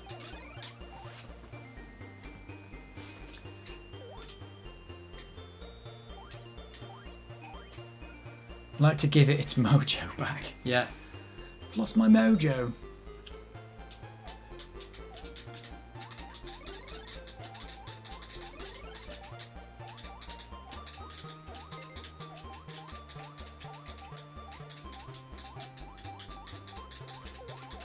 That's the end. Get the end. Yes. Is that a lizard eating fruit? It's a dinosaur, so yes. It is a lizard eating fruit. It's a dinosaur, definitely a dinosaur. I hate this level. This level is really hard.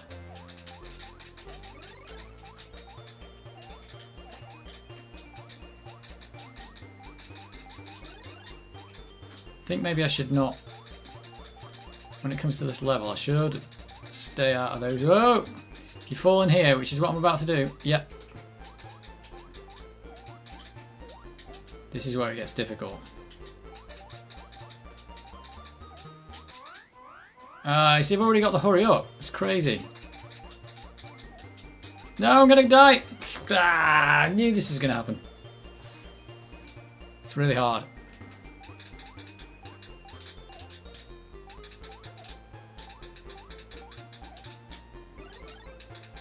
Oh, dude's gone fast already. Oh, I'm really in trouble now. Oh!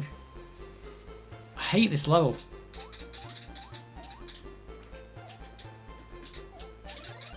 Right, I've done it. Lost all my lives on that level. Great game, especially with 2 players. Yeah, I don't have another player though. It's a real shame. A Velociraptor.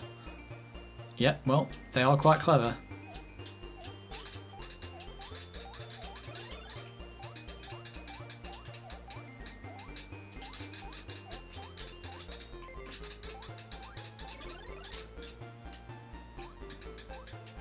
Strawberries! Oh, so slow. A Vegeratop. Did I say, what did you write? Vegetaraptor. I don't know. I don't know what that means. Is it because of the fruit? What does she call it in Jurassic Park? Vegisaurus. Vegisaurus? It's a Unix system.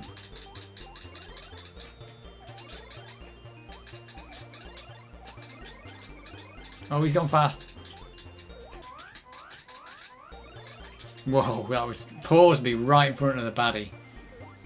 No bosses in Bubble Bobble.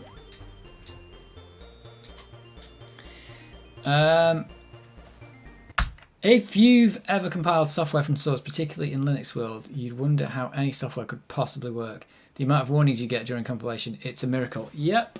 I mean, essentially, you should strive for warning free, really. But I think when you're compiling old software, you're probably going to get tons of warnings because it'd just be like, this stuff doesn't work like this anymore. So, yeah. But usually it's telling you what it's done instead, but that might be bad for you. SSD crushes it, and they never made large WDH drive 10K. What's that for? Oh, Mr. WD Velociraptor. Oh, right, okay. I see. I always think it's a broken binary. Dev turns warnings off. Yeah. Well, they're just warnings, right? There's a nasty boss at the end of this game. Is there? I've never been to the end of this game. I've probably not been past like level 35 or something. Is there actually a nasty boss at the end of Bubble Bobble? Because that I didn't know. How? Oh, this level's the one where I've got to do this thing.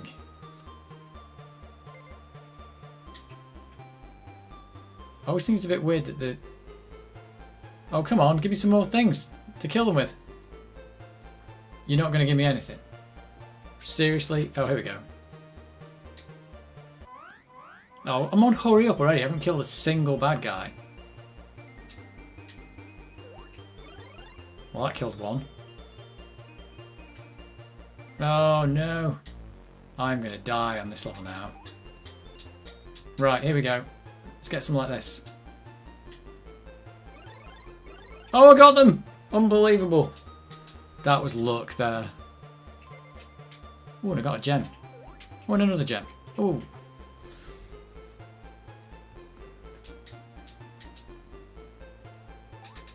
Oh, I didn't want to do that. That was really dangerous. Oh, I've got long bubbles, but they're not fast bubbles. Oh, I can get the fast bubbles there. Let's go get them. Well, they've run out. That was also dangerous. Where are you going? Oh, this dude's gone mad.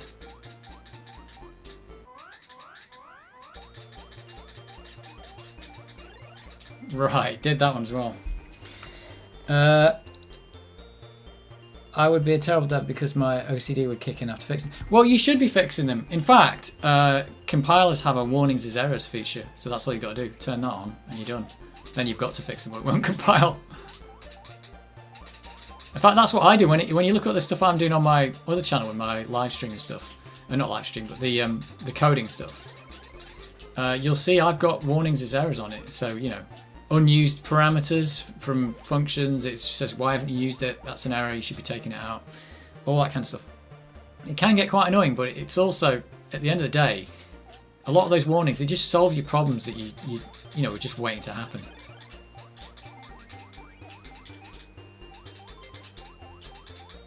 Is there really a boss at the end of... Nasty boss at level 99?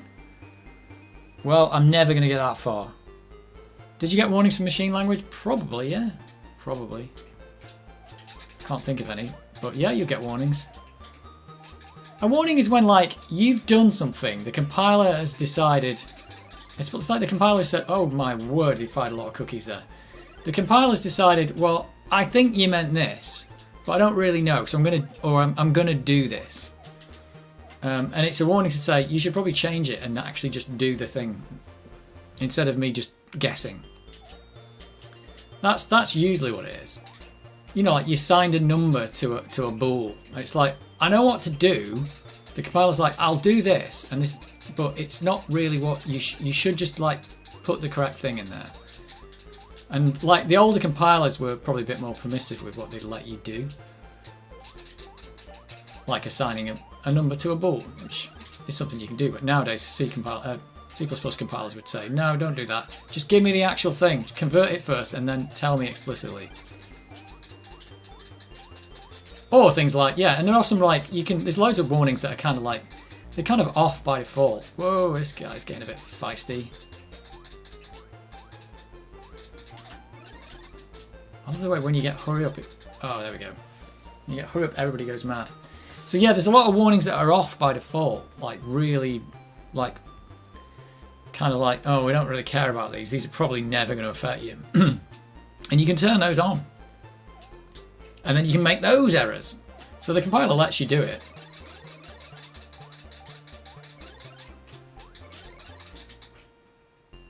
Oh, it's a sweet. I need the sweet.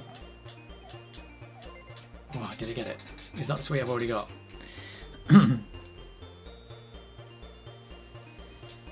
But yeah, there probably are warnings from machine language. But it's probably harder for it to warn because it's very, you know, very explicit in what you're doing. It might warn you about, like, you've used some kind of non-standard syntax to do something. Like, something like that. Like, you should be doing this in a different way because it's clearer or something like that.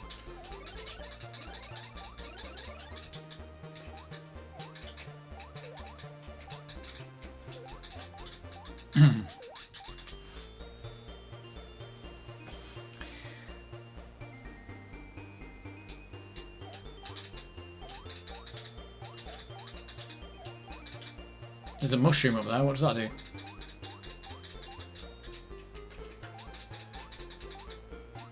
Can I, if I jump in these, can I get, oh, can I get out? There is a lot of slowdown on this. I think the 1200 plays this game a lot better. Let's put it that way. Oh, I wanted to get that guy and I didn't. Oh, that's wrong. What I just did was wrong. These dudes are really hard to get. There we go, like that. Oh, you can just get in there and get them. That's one way to do it. Oh, I didn't know where I was for a second there, and I just died. Let's try again.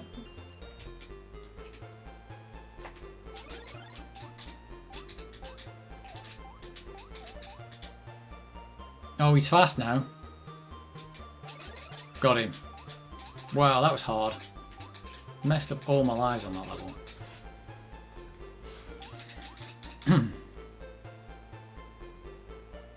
What is this?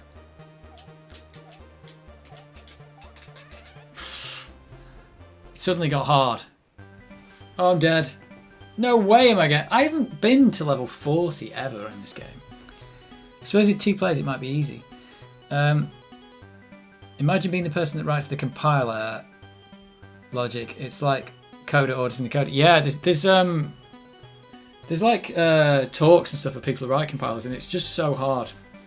It's so hard because sometimes the specification just isn't like, doesn't make any sense. There's one guy's done a whole talk just on function overloading in C++ and just like how much of a nightmare it is. And he's basically saying, don't use it if you can. Even though it's in the, even though it's a feature of the language, you say, I don't know what the compiler's going to do, because there's these weird situations you can get into. The computer knows what to do when a ball is set to 2. It's a quantum computer, so don't ask. Yeah, that's true. Undeclared macro, for example. Yes, that is a thing. I suppose, is that a warning or an error, though? I don't know. Perhaps the warning comes in the form of undesirable screen garbage when you've overwritten a section of memory you weren't supposed to. You can do that in just about any language, or you can do that in C and C++ pretty well. Speaking of programming, do you know some guide for programming for Amiga? I even have an idea for a game, but at least for now, I have to finish my 3D engine for thesis, but I'm curious at least. I would suggest, nowadays, get Visual Studio Code and download. I think if you type in, go to the plugins in Visual Studio Code. That's Visual Studio Code, not Visual Studio, the Microsoft product. So it's Visual Studio Code is the name of the program. And I think you just search for Amiga debug or something in the plugins. And there is basically an entire environment there where you can write C code and create an Amiga game in there. And that's probably the easiest way to get going. And it comes with a little little tiny application at the start that's got the screen going, it's got a copper list, and it's got some sound playing. So that's what this game that I'm playing now is written in. So that would be, I'd suggest that would be the best way to get into it. I wouldn't suggest going in with machine language or anything, because I don't think there's any point nowadays. Now someone's got that. And it's also got, like I said, a really good, it integrates with the emulator, and it's got a really good profiler in it where you can see exactly what the blitter's doing and the CPU's doing and all that kind of stuff, and you can examine the copper list for what's in that. It's really cool. Warning out of memory. Yeah, that can be a warning, because it doesn't necessarily mean you've failed. I mean, if you run out of memory, it's only the next allocation that's going to crash. It's, it's just a warning. You get a warning when you're compiling, then you're in trouble, generally. I'm not going to pretend I know, but I will say I'm mega jealous of the kids that somehow figured out machine language on the 68,000 and even 6502. How do they do that even pre-internet? Well, I figured it out pre-internet, and a lot of it was from magazines and stuff. I think you needed books and magazines. That was it. Magazines were like you got articles on how to do stuff, and books. Generally, you'd have to get a book on like this is the 68,000 machine language, and you'd have to learn from that. You wouldn't learn as fast, I think, but you definitely learn. I learned a lot of stuff from Amiga format. Printed the. I've got to get rid of this music. Amiga format. Basically, Dave Jones from DMA Design printed the whole of the Menace source code, and that's where I started learning Amiga stuff, which was quite good because he was basically week by week, or not month by month, giving you an entire game and saying like, this is how you set up the Amiga, this is how you take over the system, this is how you draw graphics, this is how we did it in Menace, and start giving you all the stuff. But the 68,000 machine language, I think that just came out of that. It's not very hard at the end of the day. It seems hard, but you generally use a very small set of the instructions all the time. So, loading registers and jumping to subroutines and branching on less than and stuff like that. It's all just quite simple stuff. But you forget it after all these years. I couldn't program very well in it now. It'd take me ages to get into it. But that's why I think C would be better, because C's quite understandable, and you can still poke all the machine just as you would in machine language. 6502 machine language wasn't that hard with a decent cartridge yet. In fact, on my other channel, I've written an entire 6502 emulator, so I've been through every single instruction and made that work with all the addressing modes. I think there's 152 different instructions. That's not a lot when you think about it. It's only got like 20 or something so instructions, but with all the addressing modes, it's only 150 things you can do. At any one line of code, the next line of code is one of 150 things. That's all it is. And some of them are really quite weird that you wouldn't use them that often. Joined a national coding contest in the Netherlands with my best friend at age 13. Oh, you came second. That's pretty cool. That is pretty cool. I felt a bit ripped off when the few games on C64 allowed you to type run to start the game. I was a kid, I was expecting to type list to see all the code. Well, it's weird, isn't it? Because every machine language game's actually got a basic program in the start, because when you actually load it, it actually loads a basic program that then runs the machine language program. So you have to they actually encode a basic program inside the machine language program. I always thought that was a bit weird. It was years later I figured out people weren't writing the good games in BASIC. I figured that out straight away on the Commodore 64. I knew they weren't writing the good games in BASIC because I just didn't know how to do machine language at the time. I didn't have a compiler or anything like that, or assembler, and I didn't know where to get one. I was very young, so I didn't know what I was doing, but I just knew that I needed to do machine code to get it to work. But I didn't start that until the Amiga days. But I knew that BASIC was slow, because if you ever tried to you could get some. I remember getting some sprites on the screen on the Commodore 64 and getting them to go in a circle, and it was so slow. And I was like, "How are you going to do anything in this?" And that's when I realised that nobody was doing it in that. Everyone was writing machine code. I think there was definitely things you just couldn't do in BASIC as well, and also it sapped up a load of your memory and stuff like that. I would like more native solution. More interested in programming old school way. Maybe I'm masochistic, but I like things for that. But Start would be good. Well, I don't know, but back in the day, DevPack was I think that was what I used to do Menace, and they did come on a cover disc on Amiga format, and I think it might be released for free now. You can get it on archive.org or something like that. But DevPack was the assembler that you could run on the Amiga and assemble for the Amiga. So if you really want to go old school, that's what you're going to do, is that you're going to write the machine code on the Amiga and run it on the Amiga, which is pretty weird in itself. I think even nowadays, if you watch that guy who's doing Boss Machine on YouTube, he's doing an Amiga game, he is writing machine code, but he's not doing it on the Amiga, he's doing it in Notepad++ on the PC, and then I think compiling it and then running it in an emulator, so he hardly ever runs it on the actual Amiga. But if you want to go totally old school, DevPack is one of the ones you could get, and you can run that on the Amiga. I'm going to do a video on DevPack at some point, actually. That's one of my things to do on my to-do list, is just get DevPack out and get it to compile or get it to assemble something and get it to show that. So that's going to be one of the things I will do eventually when I get around to it. I'm not sure if anyone's... This is the kind of thing, it's not going to be that much of an interesting video, because my videos don't get many views anyway, really, but things like that get even less because they're for a smaller subset of people who are interested in that kind of thing. Just like the music stuff I did for the Amiga, not as many people were interested in that. Hardware coding is pretty easy to understand. Interrupts. Well, it's all about... In those days, it was all about coding the hardware. Nowadays, it's not as much...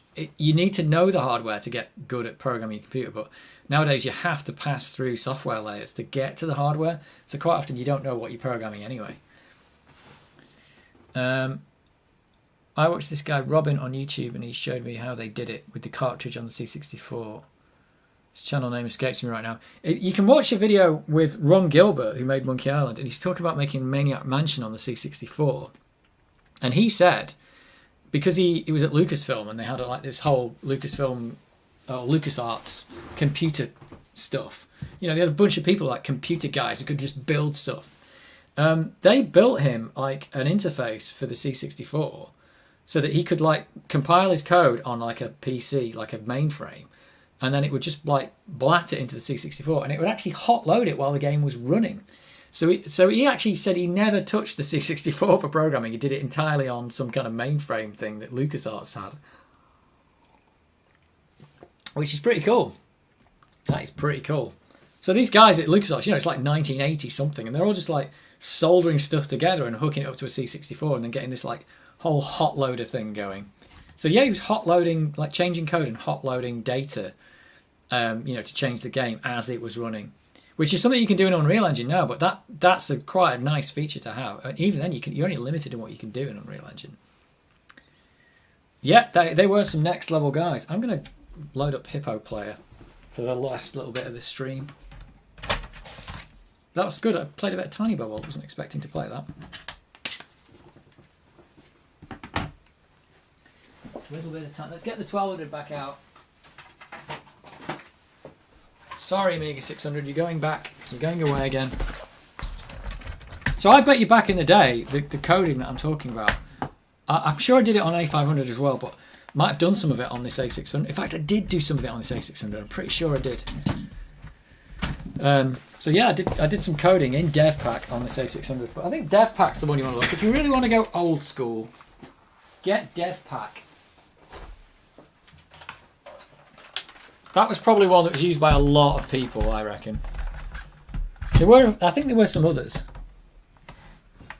Right, might nudge the microphone, so headphone warning. Bit of microphone nudging.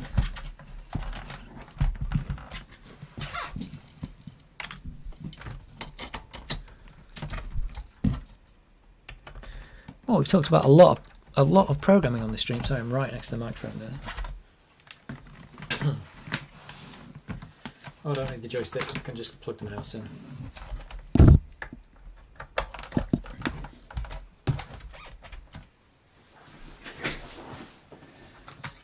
But honestly, I can recommend that Visual Studio Code thing because it's a lot less punishment. I know it's not old school, but it's a lot less punishing. Why is this not on? Oh, it is on. Oh, I think my power supply wasn't connected properly. Oh, it was barely in. Hopefully I've not zapped the Amiga there.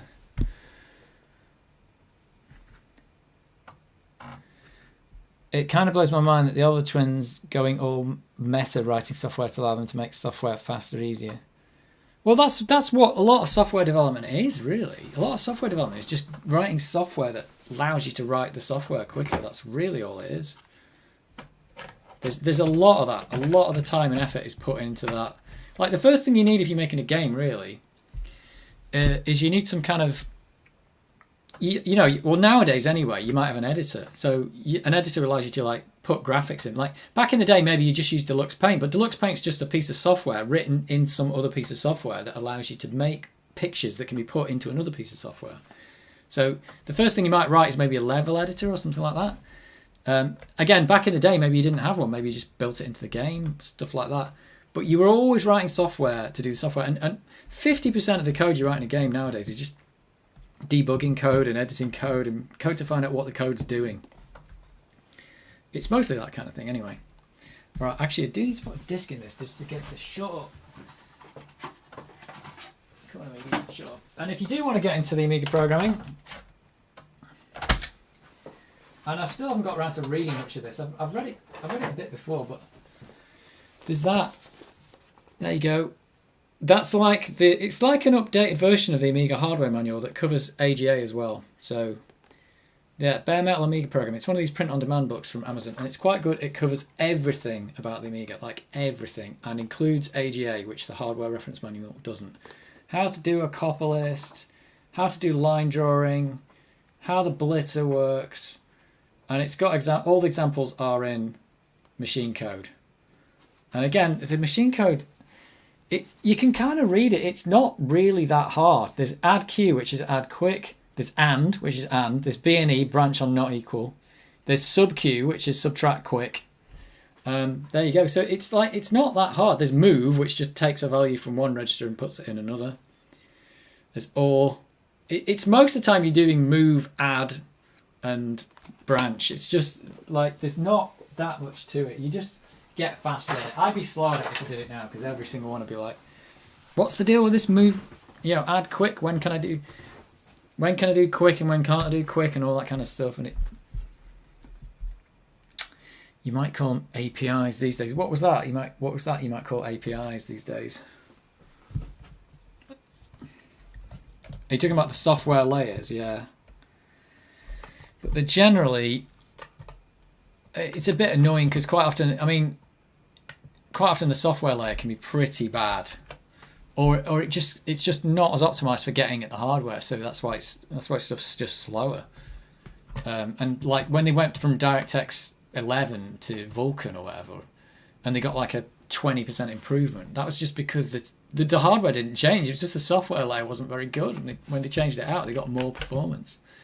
Let's put those Hippo Player songs back on, unless you want to listen to some. Have I got something? What were some of the other good ones on here? Hippo Player songs, that is.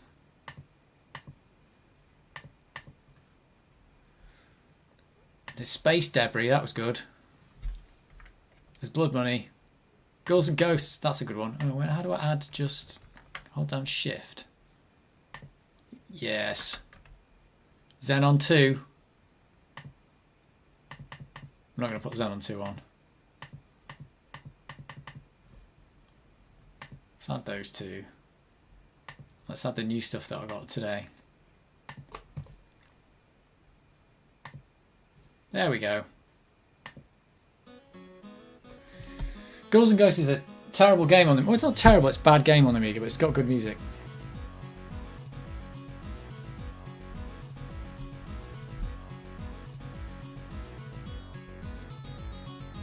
For start, I will use Visual Studio Code plugin, but then I will learn more about programming for Amiga and I'm switching to a native solution.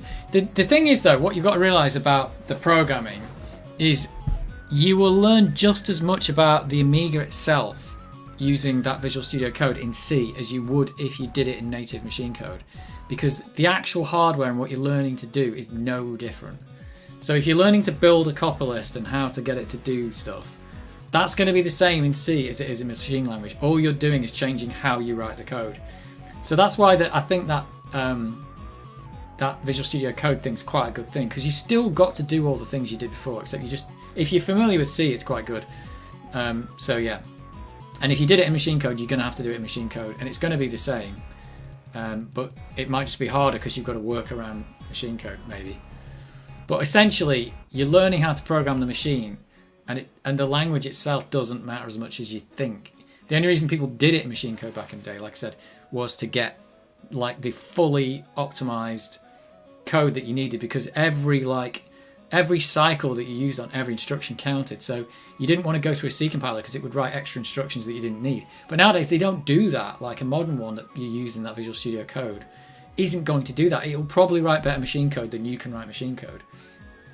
But saying that, it clearly probably does have a few bugs because they had to put some multiply functions in because it was doing like 32-bit multipliers when it should have been doing something else. So it's not perfect, but still, you can see they wrote Tiny Bubble. It ran twice as fast and had more features than the original version. And they did that writing it in C. They didn't write that in machine language. And the original one was written in machine language. So machine language isn't faster. That's a myth. It's just that you technically could make it faster, technically. But a lot of the time you might not do that. But yeah, I think that Visual Studio Code thing, I've messed around with it quite a while. I got what did I do? I got I downloaded one of those tiled map editor things, and I managed to get it loading in the tiles in data from and displaying them on the Amiga. I was trying to get it to scroll, but I never really got it finished that well. But you can do quite a lot on it. The thing about the example that they give you is really. It's got loads of magic numbers and everything. They do quite a good example. It's got some graphics and some sound, and it moves some sprites around.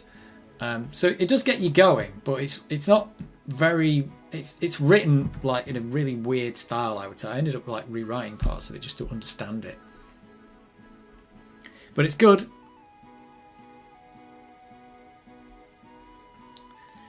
Yeah, it's crazy that the software was holding back performance. Yeah. And that's why DirectX 12 and Vulkan came about, because those graphics APIs. The problem is that they abstracted the graphics hardware to make it really easy to program. But the unfortunate part is that it was so abstracted that it didn't make any sense, and the graphics driver and the API was having to do so much and like assume so much about the way the program worked that you couldn't do any optimizations. That was the problem. So DirectX 12 is way harder to use than 11.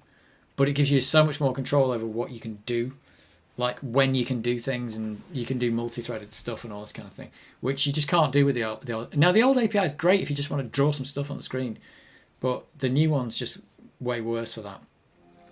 But yeah, the Amiga's different though, because basically with the Amiga, well, at least if you're writing a game, you're going to bash the metal, like you're literally going to like poke into the hardware.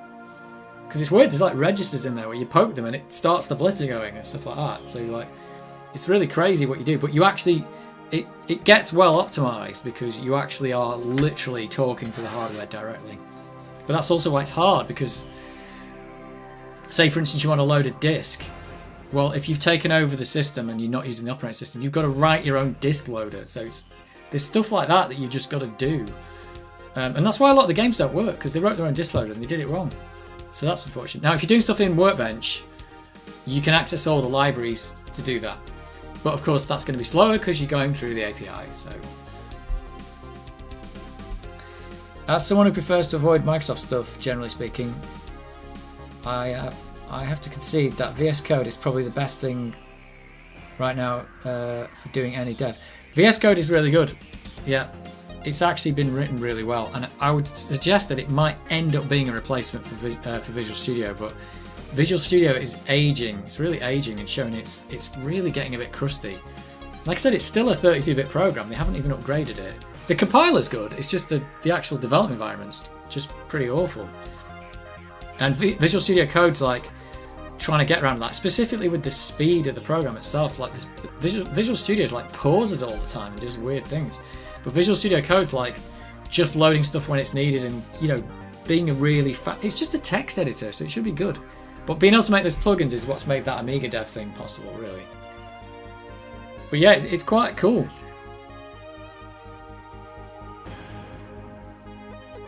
This space debris thing is 5 minutes long.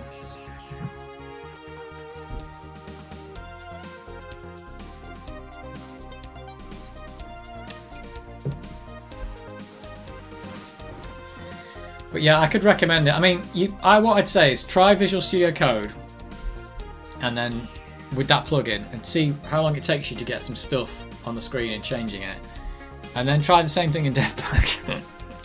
And a week later, you'll have something on the screen, probably, if you're lucky.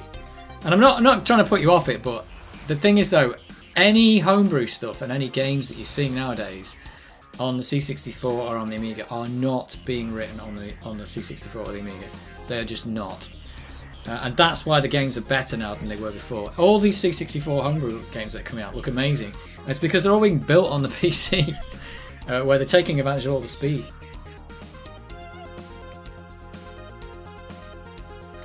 It's all about those plugins and the IntelliSense stuff. They have a lot of experience with the latter. Yeah, I find that Visual Studio Code is better at like syntax highlighting C code, even without the plugin installed, than Visual Studio can do sometimes. But yeah, it's a pretty weird program, Visual Studio. It's really quite old and showing its age. So yeah, it needs to, I don't know.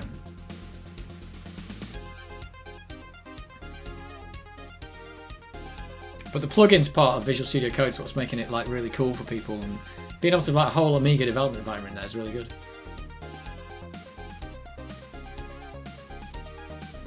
I should get DevPack on this 1200 at some point. Well, I'm going to anyway, because I want to. I'm sure. Did I put it on at some point? Hang on. Did I actually put DevPack on it?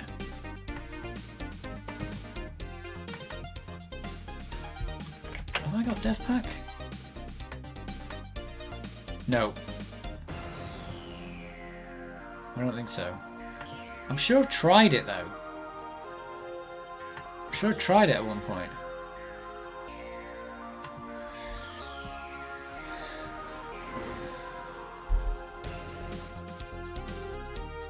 But the cool thing about doing it on the Amiga now, you can use Hippo Player and you can have DevPack running. You can multitask it all. I wonder if it's on this compact flash.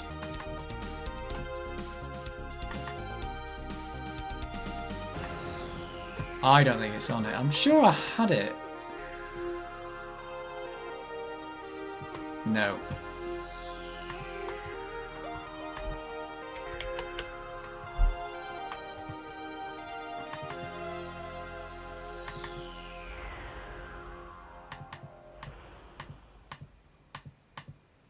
There's bars and pipes. Well, bars and pipes taking up a lot of room there. No. Don't have it on here. Oh, here's the... This might be... Wait a minute.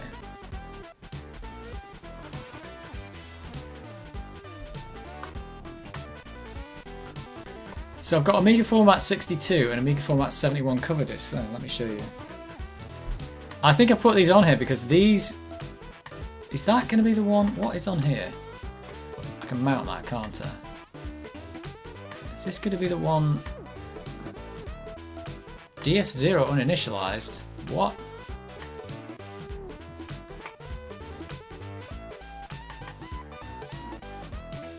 Is that not mounting that? I thought that could mount that. Oh, wait a minute. Oh, I should have put the thing on that you can scroll off the window, off the screen, because you can do that now on the Amiga.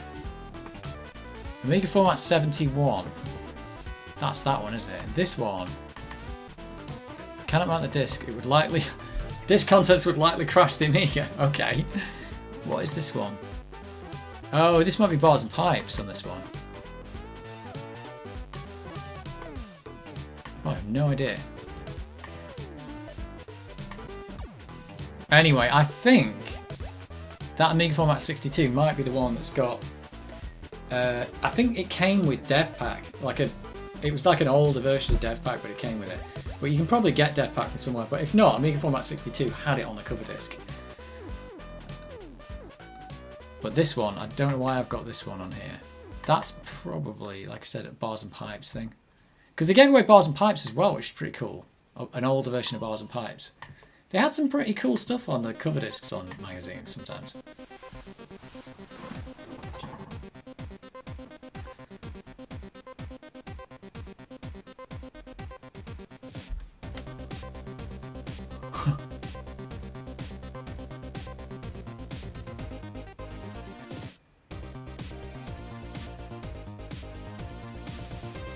For a while we had like Atom and some other editor. Oh yeah, Atom.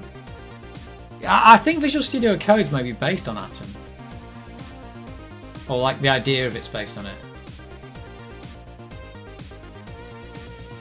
I love that you're just enjoying Workbench running some apps and listening to music. Yeah, well, that's the thing. I mean, it's acting like a modern OS, which is pretty cool. I mean, people do this with their OSs all the time now. They just stick a music player in the background, don't they? And like, then do stuff. Mostly it's for fun. I just want to learn machine language. Okay, I want to learn machine language in x86 assembler. Sorry, I just want to learn machine language in x86 assembler. It's too much for me. 68K and bare metal programming will be fun for at least part. On modern PCs, it's nearly impossible. Yeah, x86 assembler is horrible. 68,000 assembler is much better. So yeah. And to be honest, there's nothing stopping you in Visual Studio Code, because C supports, I think it does anyway, C supports just writing ASM. There's a directive to ASM, and then that literally, you can write machine code in line, so you can still write machine code in there if you wanted to. In fact, some of the functions in there probably are written in machine code, maybe, I'm not sure.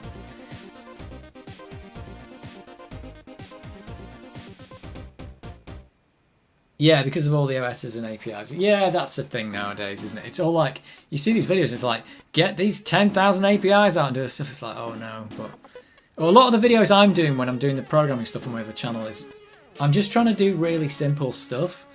Like the last video I did on handles, I wrote it all inside the main method. I didn't do anything where I pulled out loads of APIs, but I do sometimes because I pulled out Google tests for the 6502. Is there porn with 8-bit colour? Don't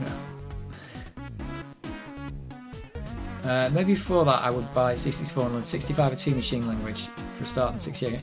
Well, 6502 machine languages and 68,000 machine language are probably no harder or easier than each other. The 68,000 I found more intuitive actually.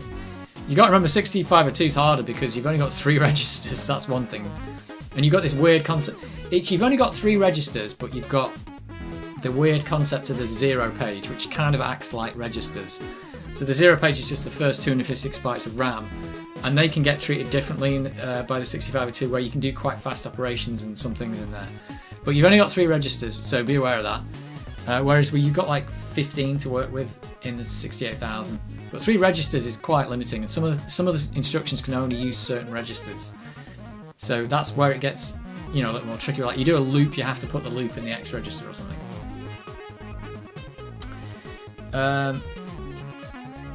Why was the screen resolution on the Amiga in Workbench always seemingly super wide, like 640 or 200 or something? I don't know. I think this is... I can't remember. The 640 by... I can't remember. Where is the... Is it in preferences? Is it screen mode or... Let's have a look. It is... High res is 640 by 256. Whoa, maximum size. What? Yeah, you got minimum size. Oh, visible size 640 by 256. Minimum is 640 by 200. I don't know. It's probably something to do with all the PAL standards. You can put more colours in. It was always 4 colours by default. So you got when you doubled it with laced. But the problem with laced is it looks awful, and you could go low res, which is what all the games used basically. So you're basically just running in high res mode. So the games are always 320 by 256, which is like a really old school mobile phone now. And you can go low res laced, super high res laced, which is just doubling it again. Look at that, 1280 by 512. That is pretty impressive for such an old computer. Well, I'm not going to put it in that mode. I prefer this mode. This is the mode I always used Workbench in, so this is the one that feels right to me. But the answer to why, you'd have to look in the hardware reference manual and it'll tell you, because it probably is in here somewhere. It'll tell you why those screen resolutions. Probably somewhere. I'm going to look it up. Probably because these are just the screen... Video mode! So here we go, 15. Oh, it's right at the start. The OCS machines can display only one video mode. What?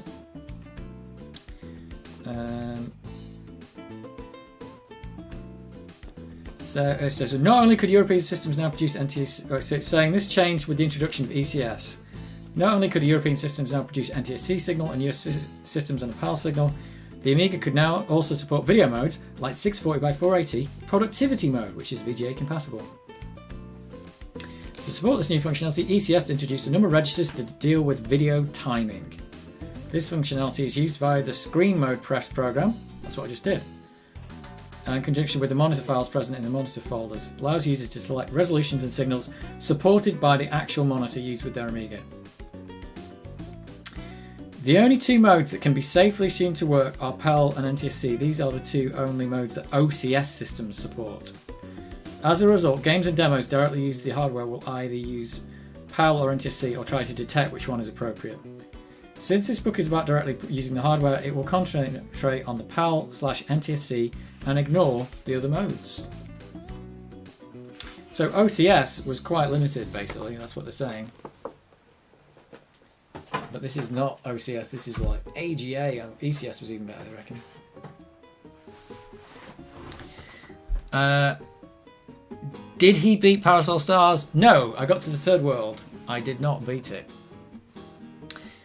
I left it, didn't see how I got to the third world and it suddenly got very hard. The video chip is locked on VSync and graphics chip is not fast enough to handle more than 256 lines, 200 in PAL.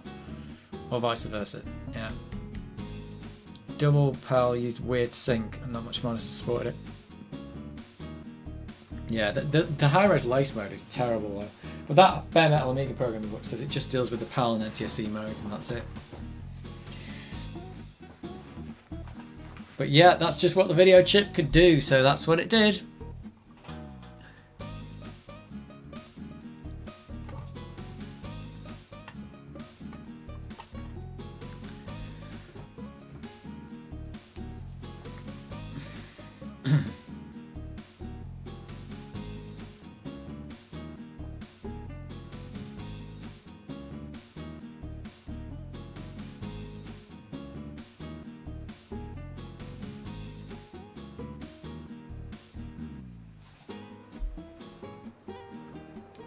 Wow, I've been streaming for 4 hours.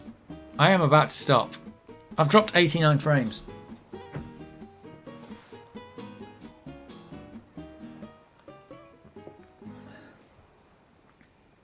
But yeah, we've mostly been talking about programming, which has been quite weird.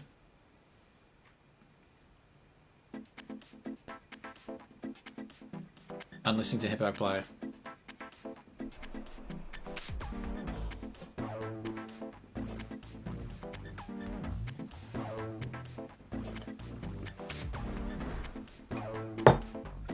But yeah, I think I'm going to call it there then. It's time for my bed.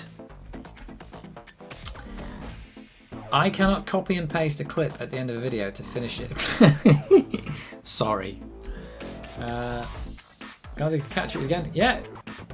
You're going to go to sleep now. It's the morning, isn't it? I'm going to sleep. It is the morning here, but it's just 7 minutes past midnight, so that's technically the morning. But yeah, I'm going to go. So thanks for all hanging out and talking about Amiga stuff.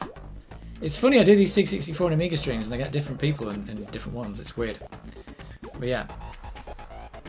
You need to I need to watch my video. You need to watch your video and relax and focus while doing it. And I will try and find your thing and subscribe. Cool. So I'll have to probably be back next week for more fun. I don't know what I'm going to do next week. No ideas. So we'll see. But cool for hanging out. Right. I'll catch you guys later.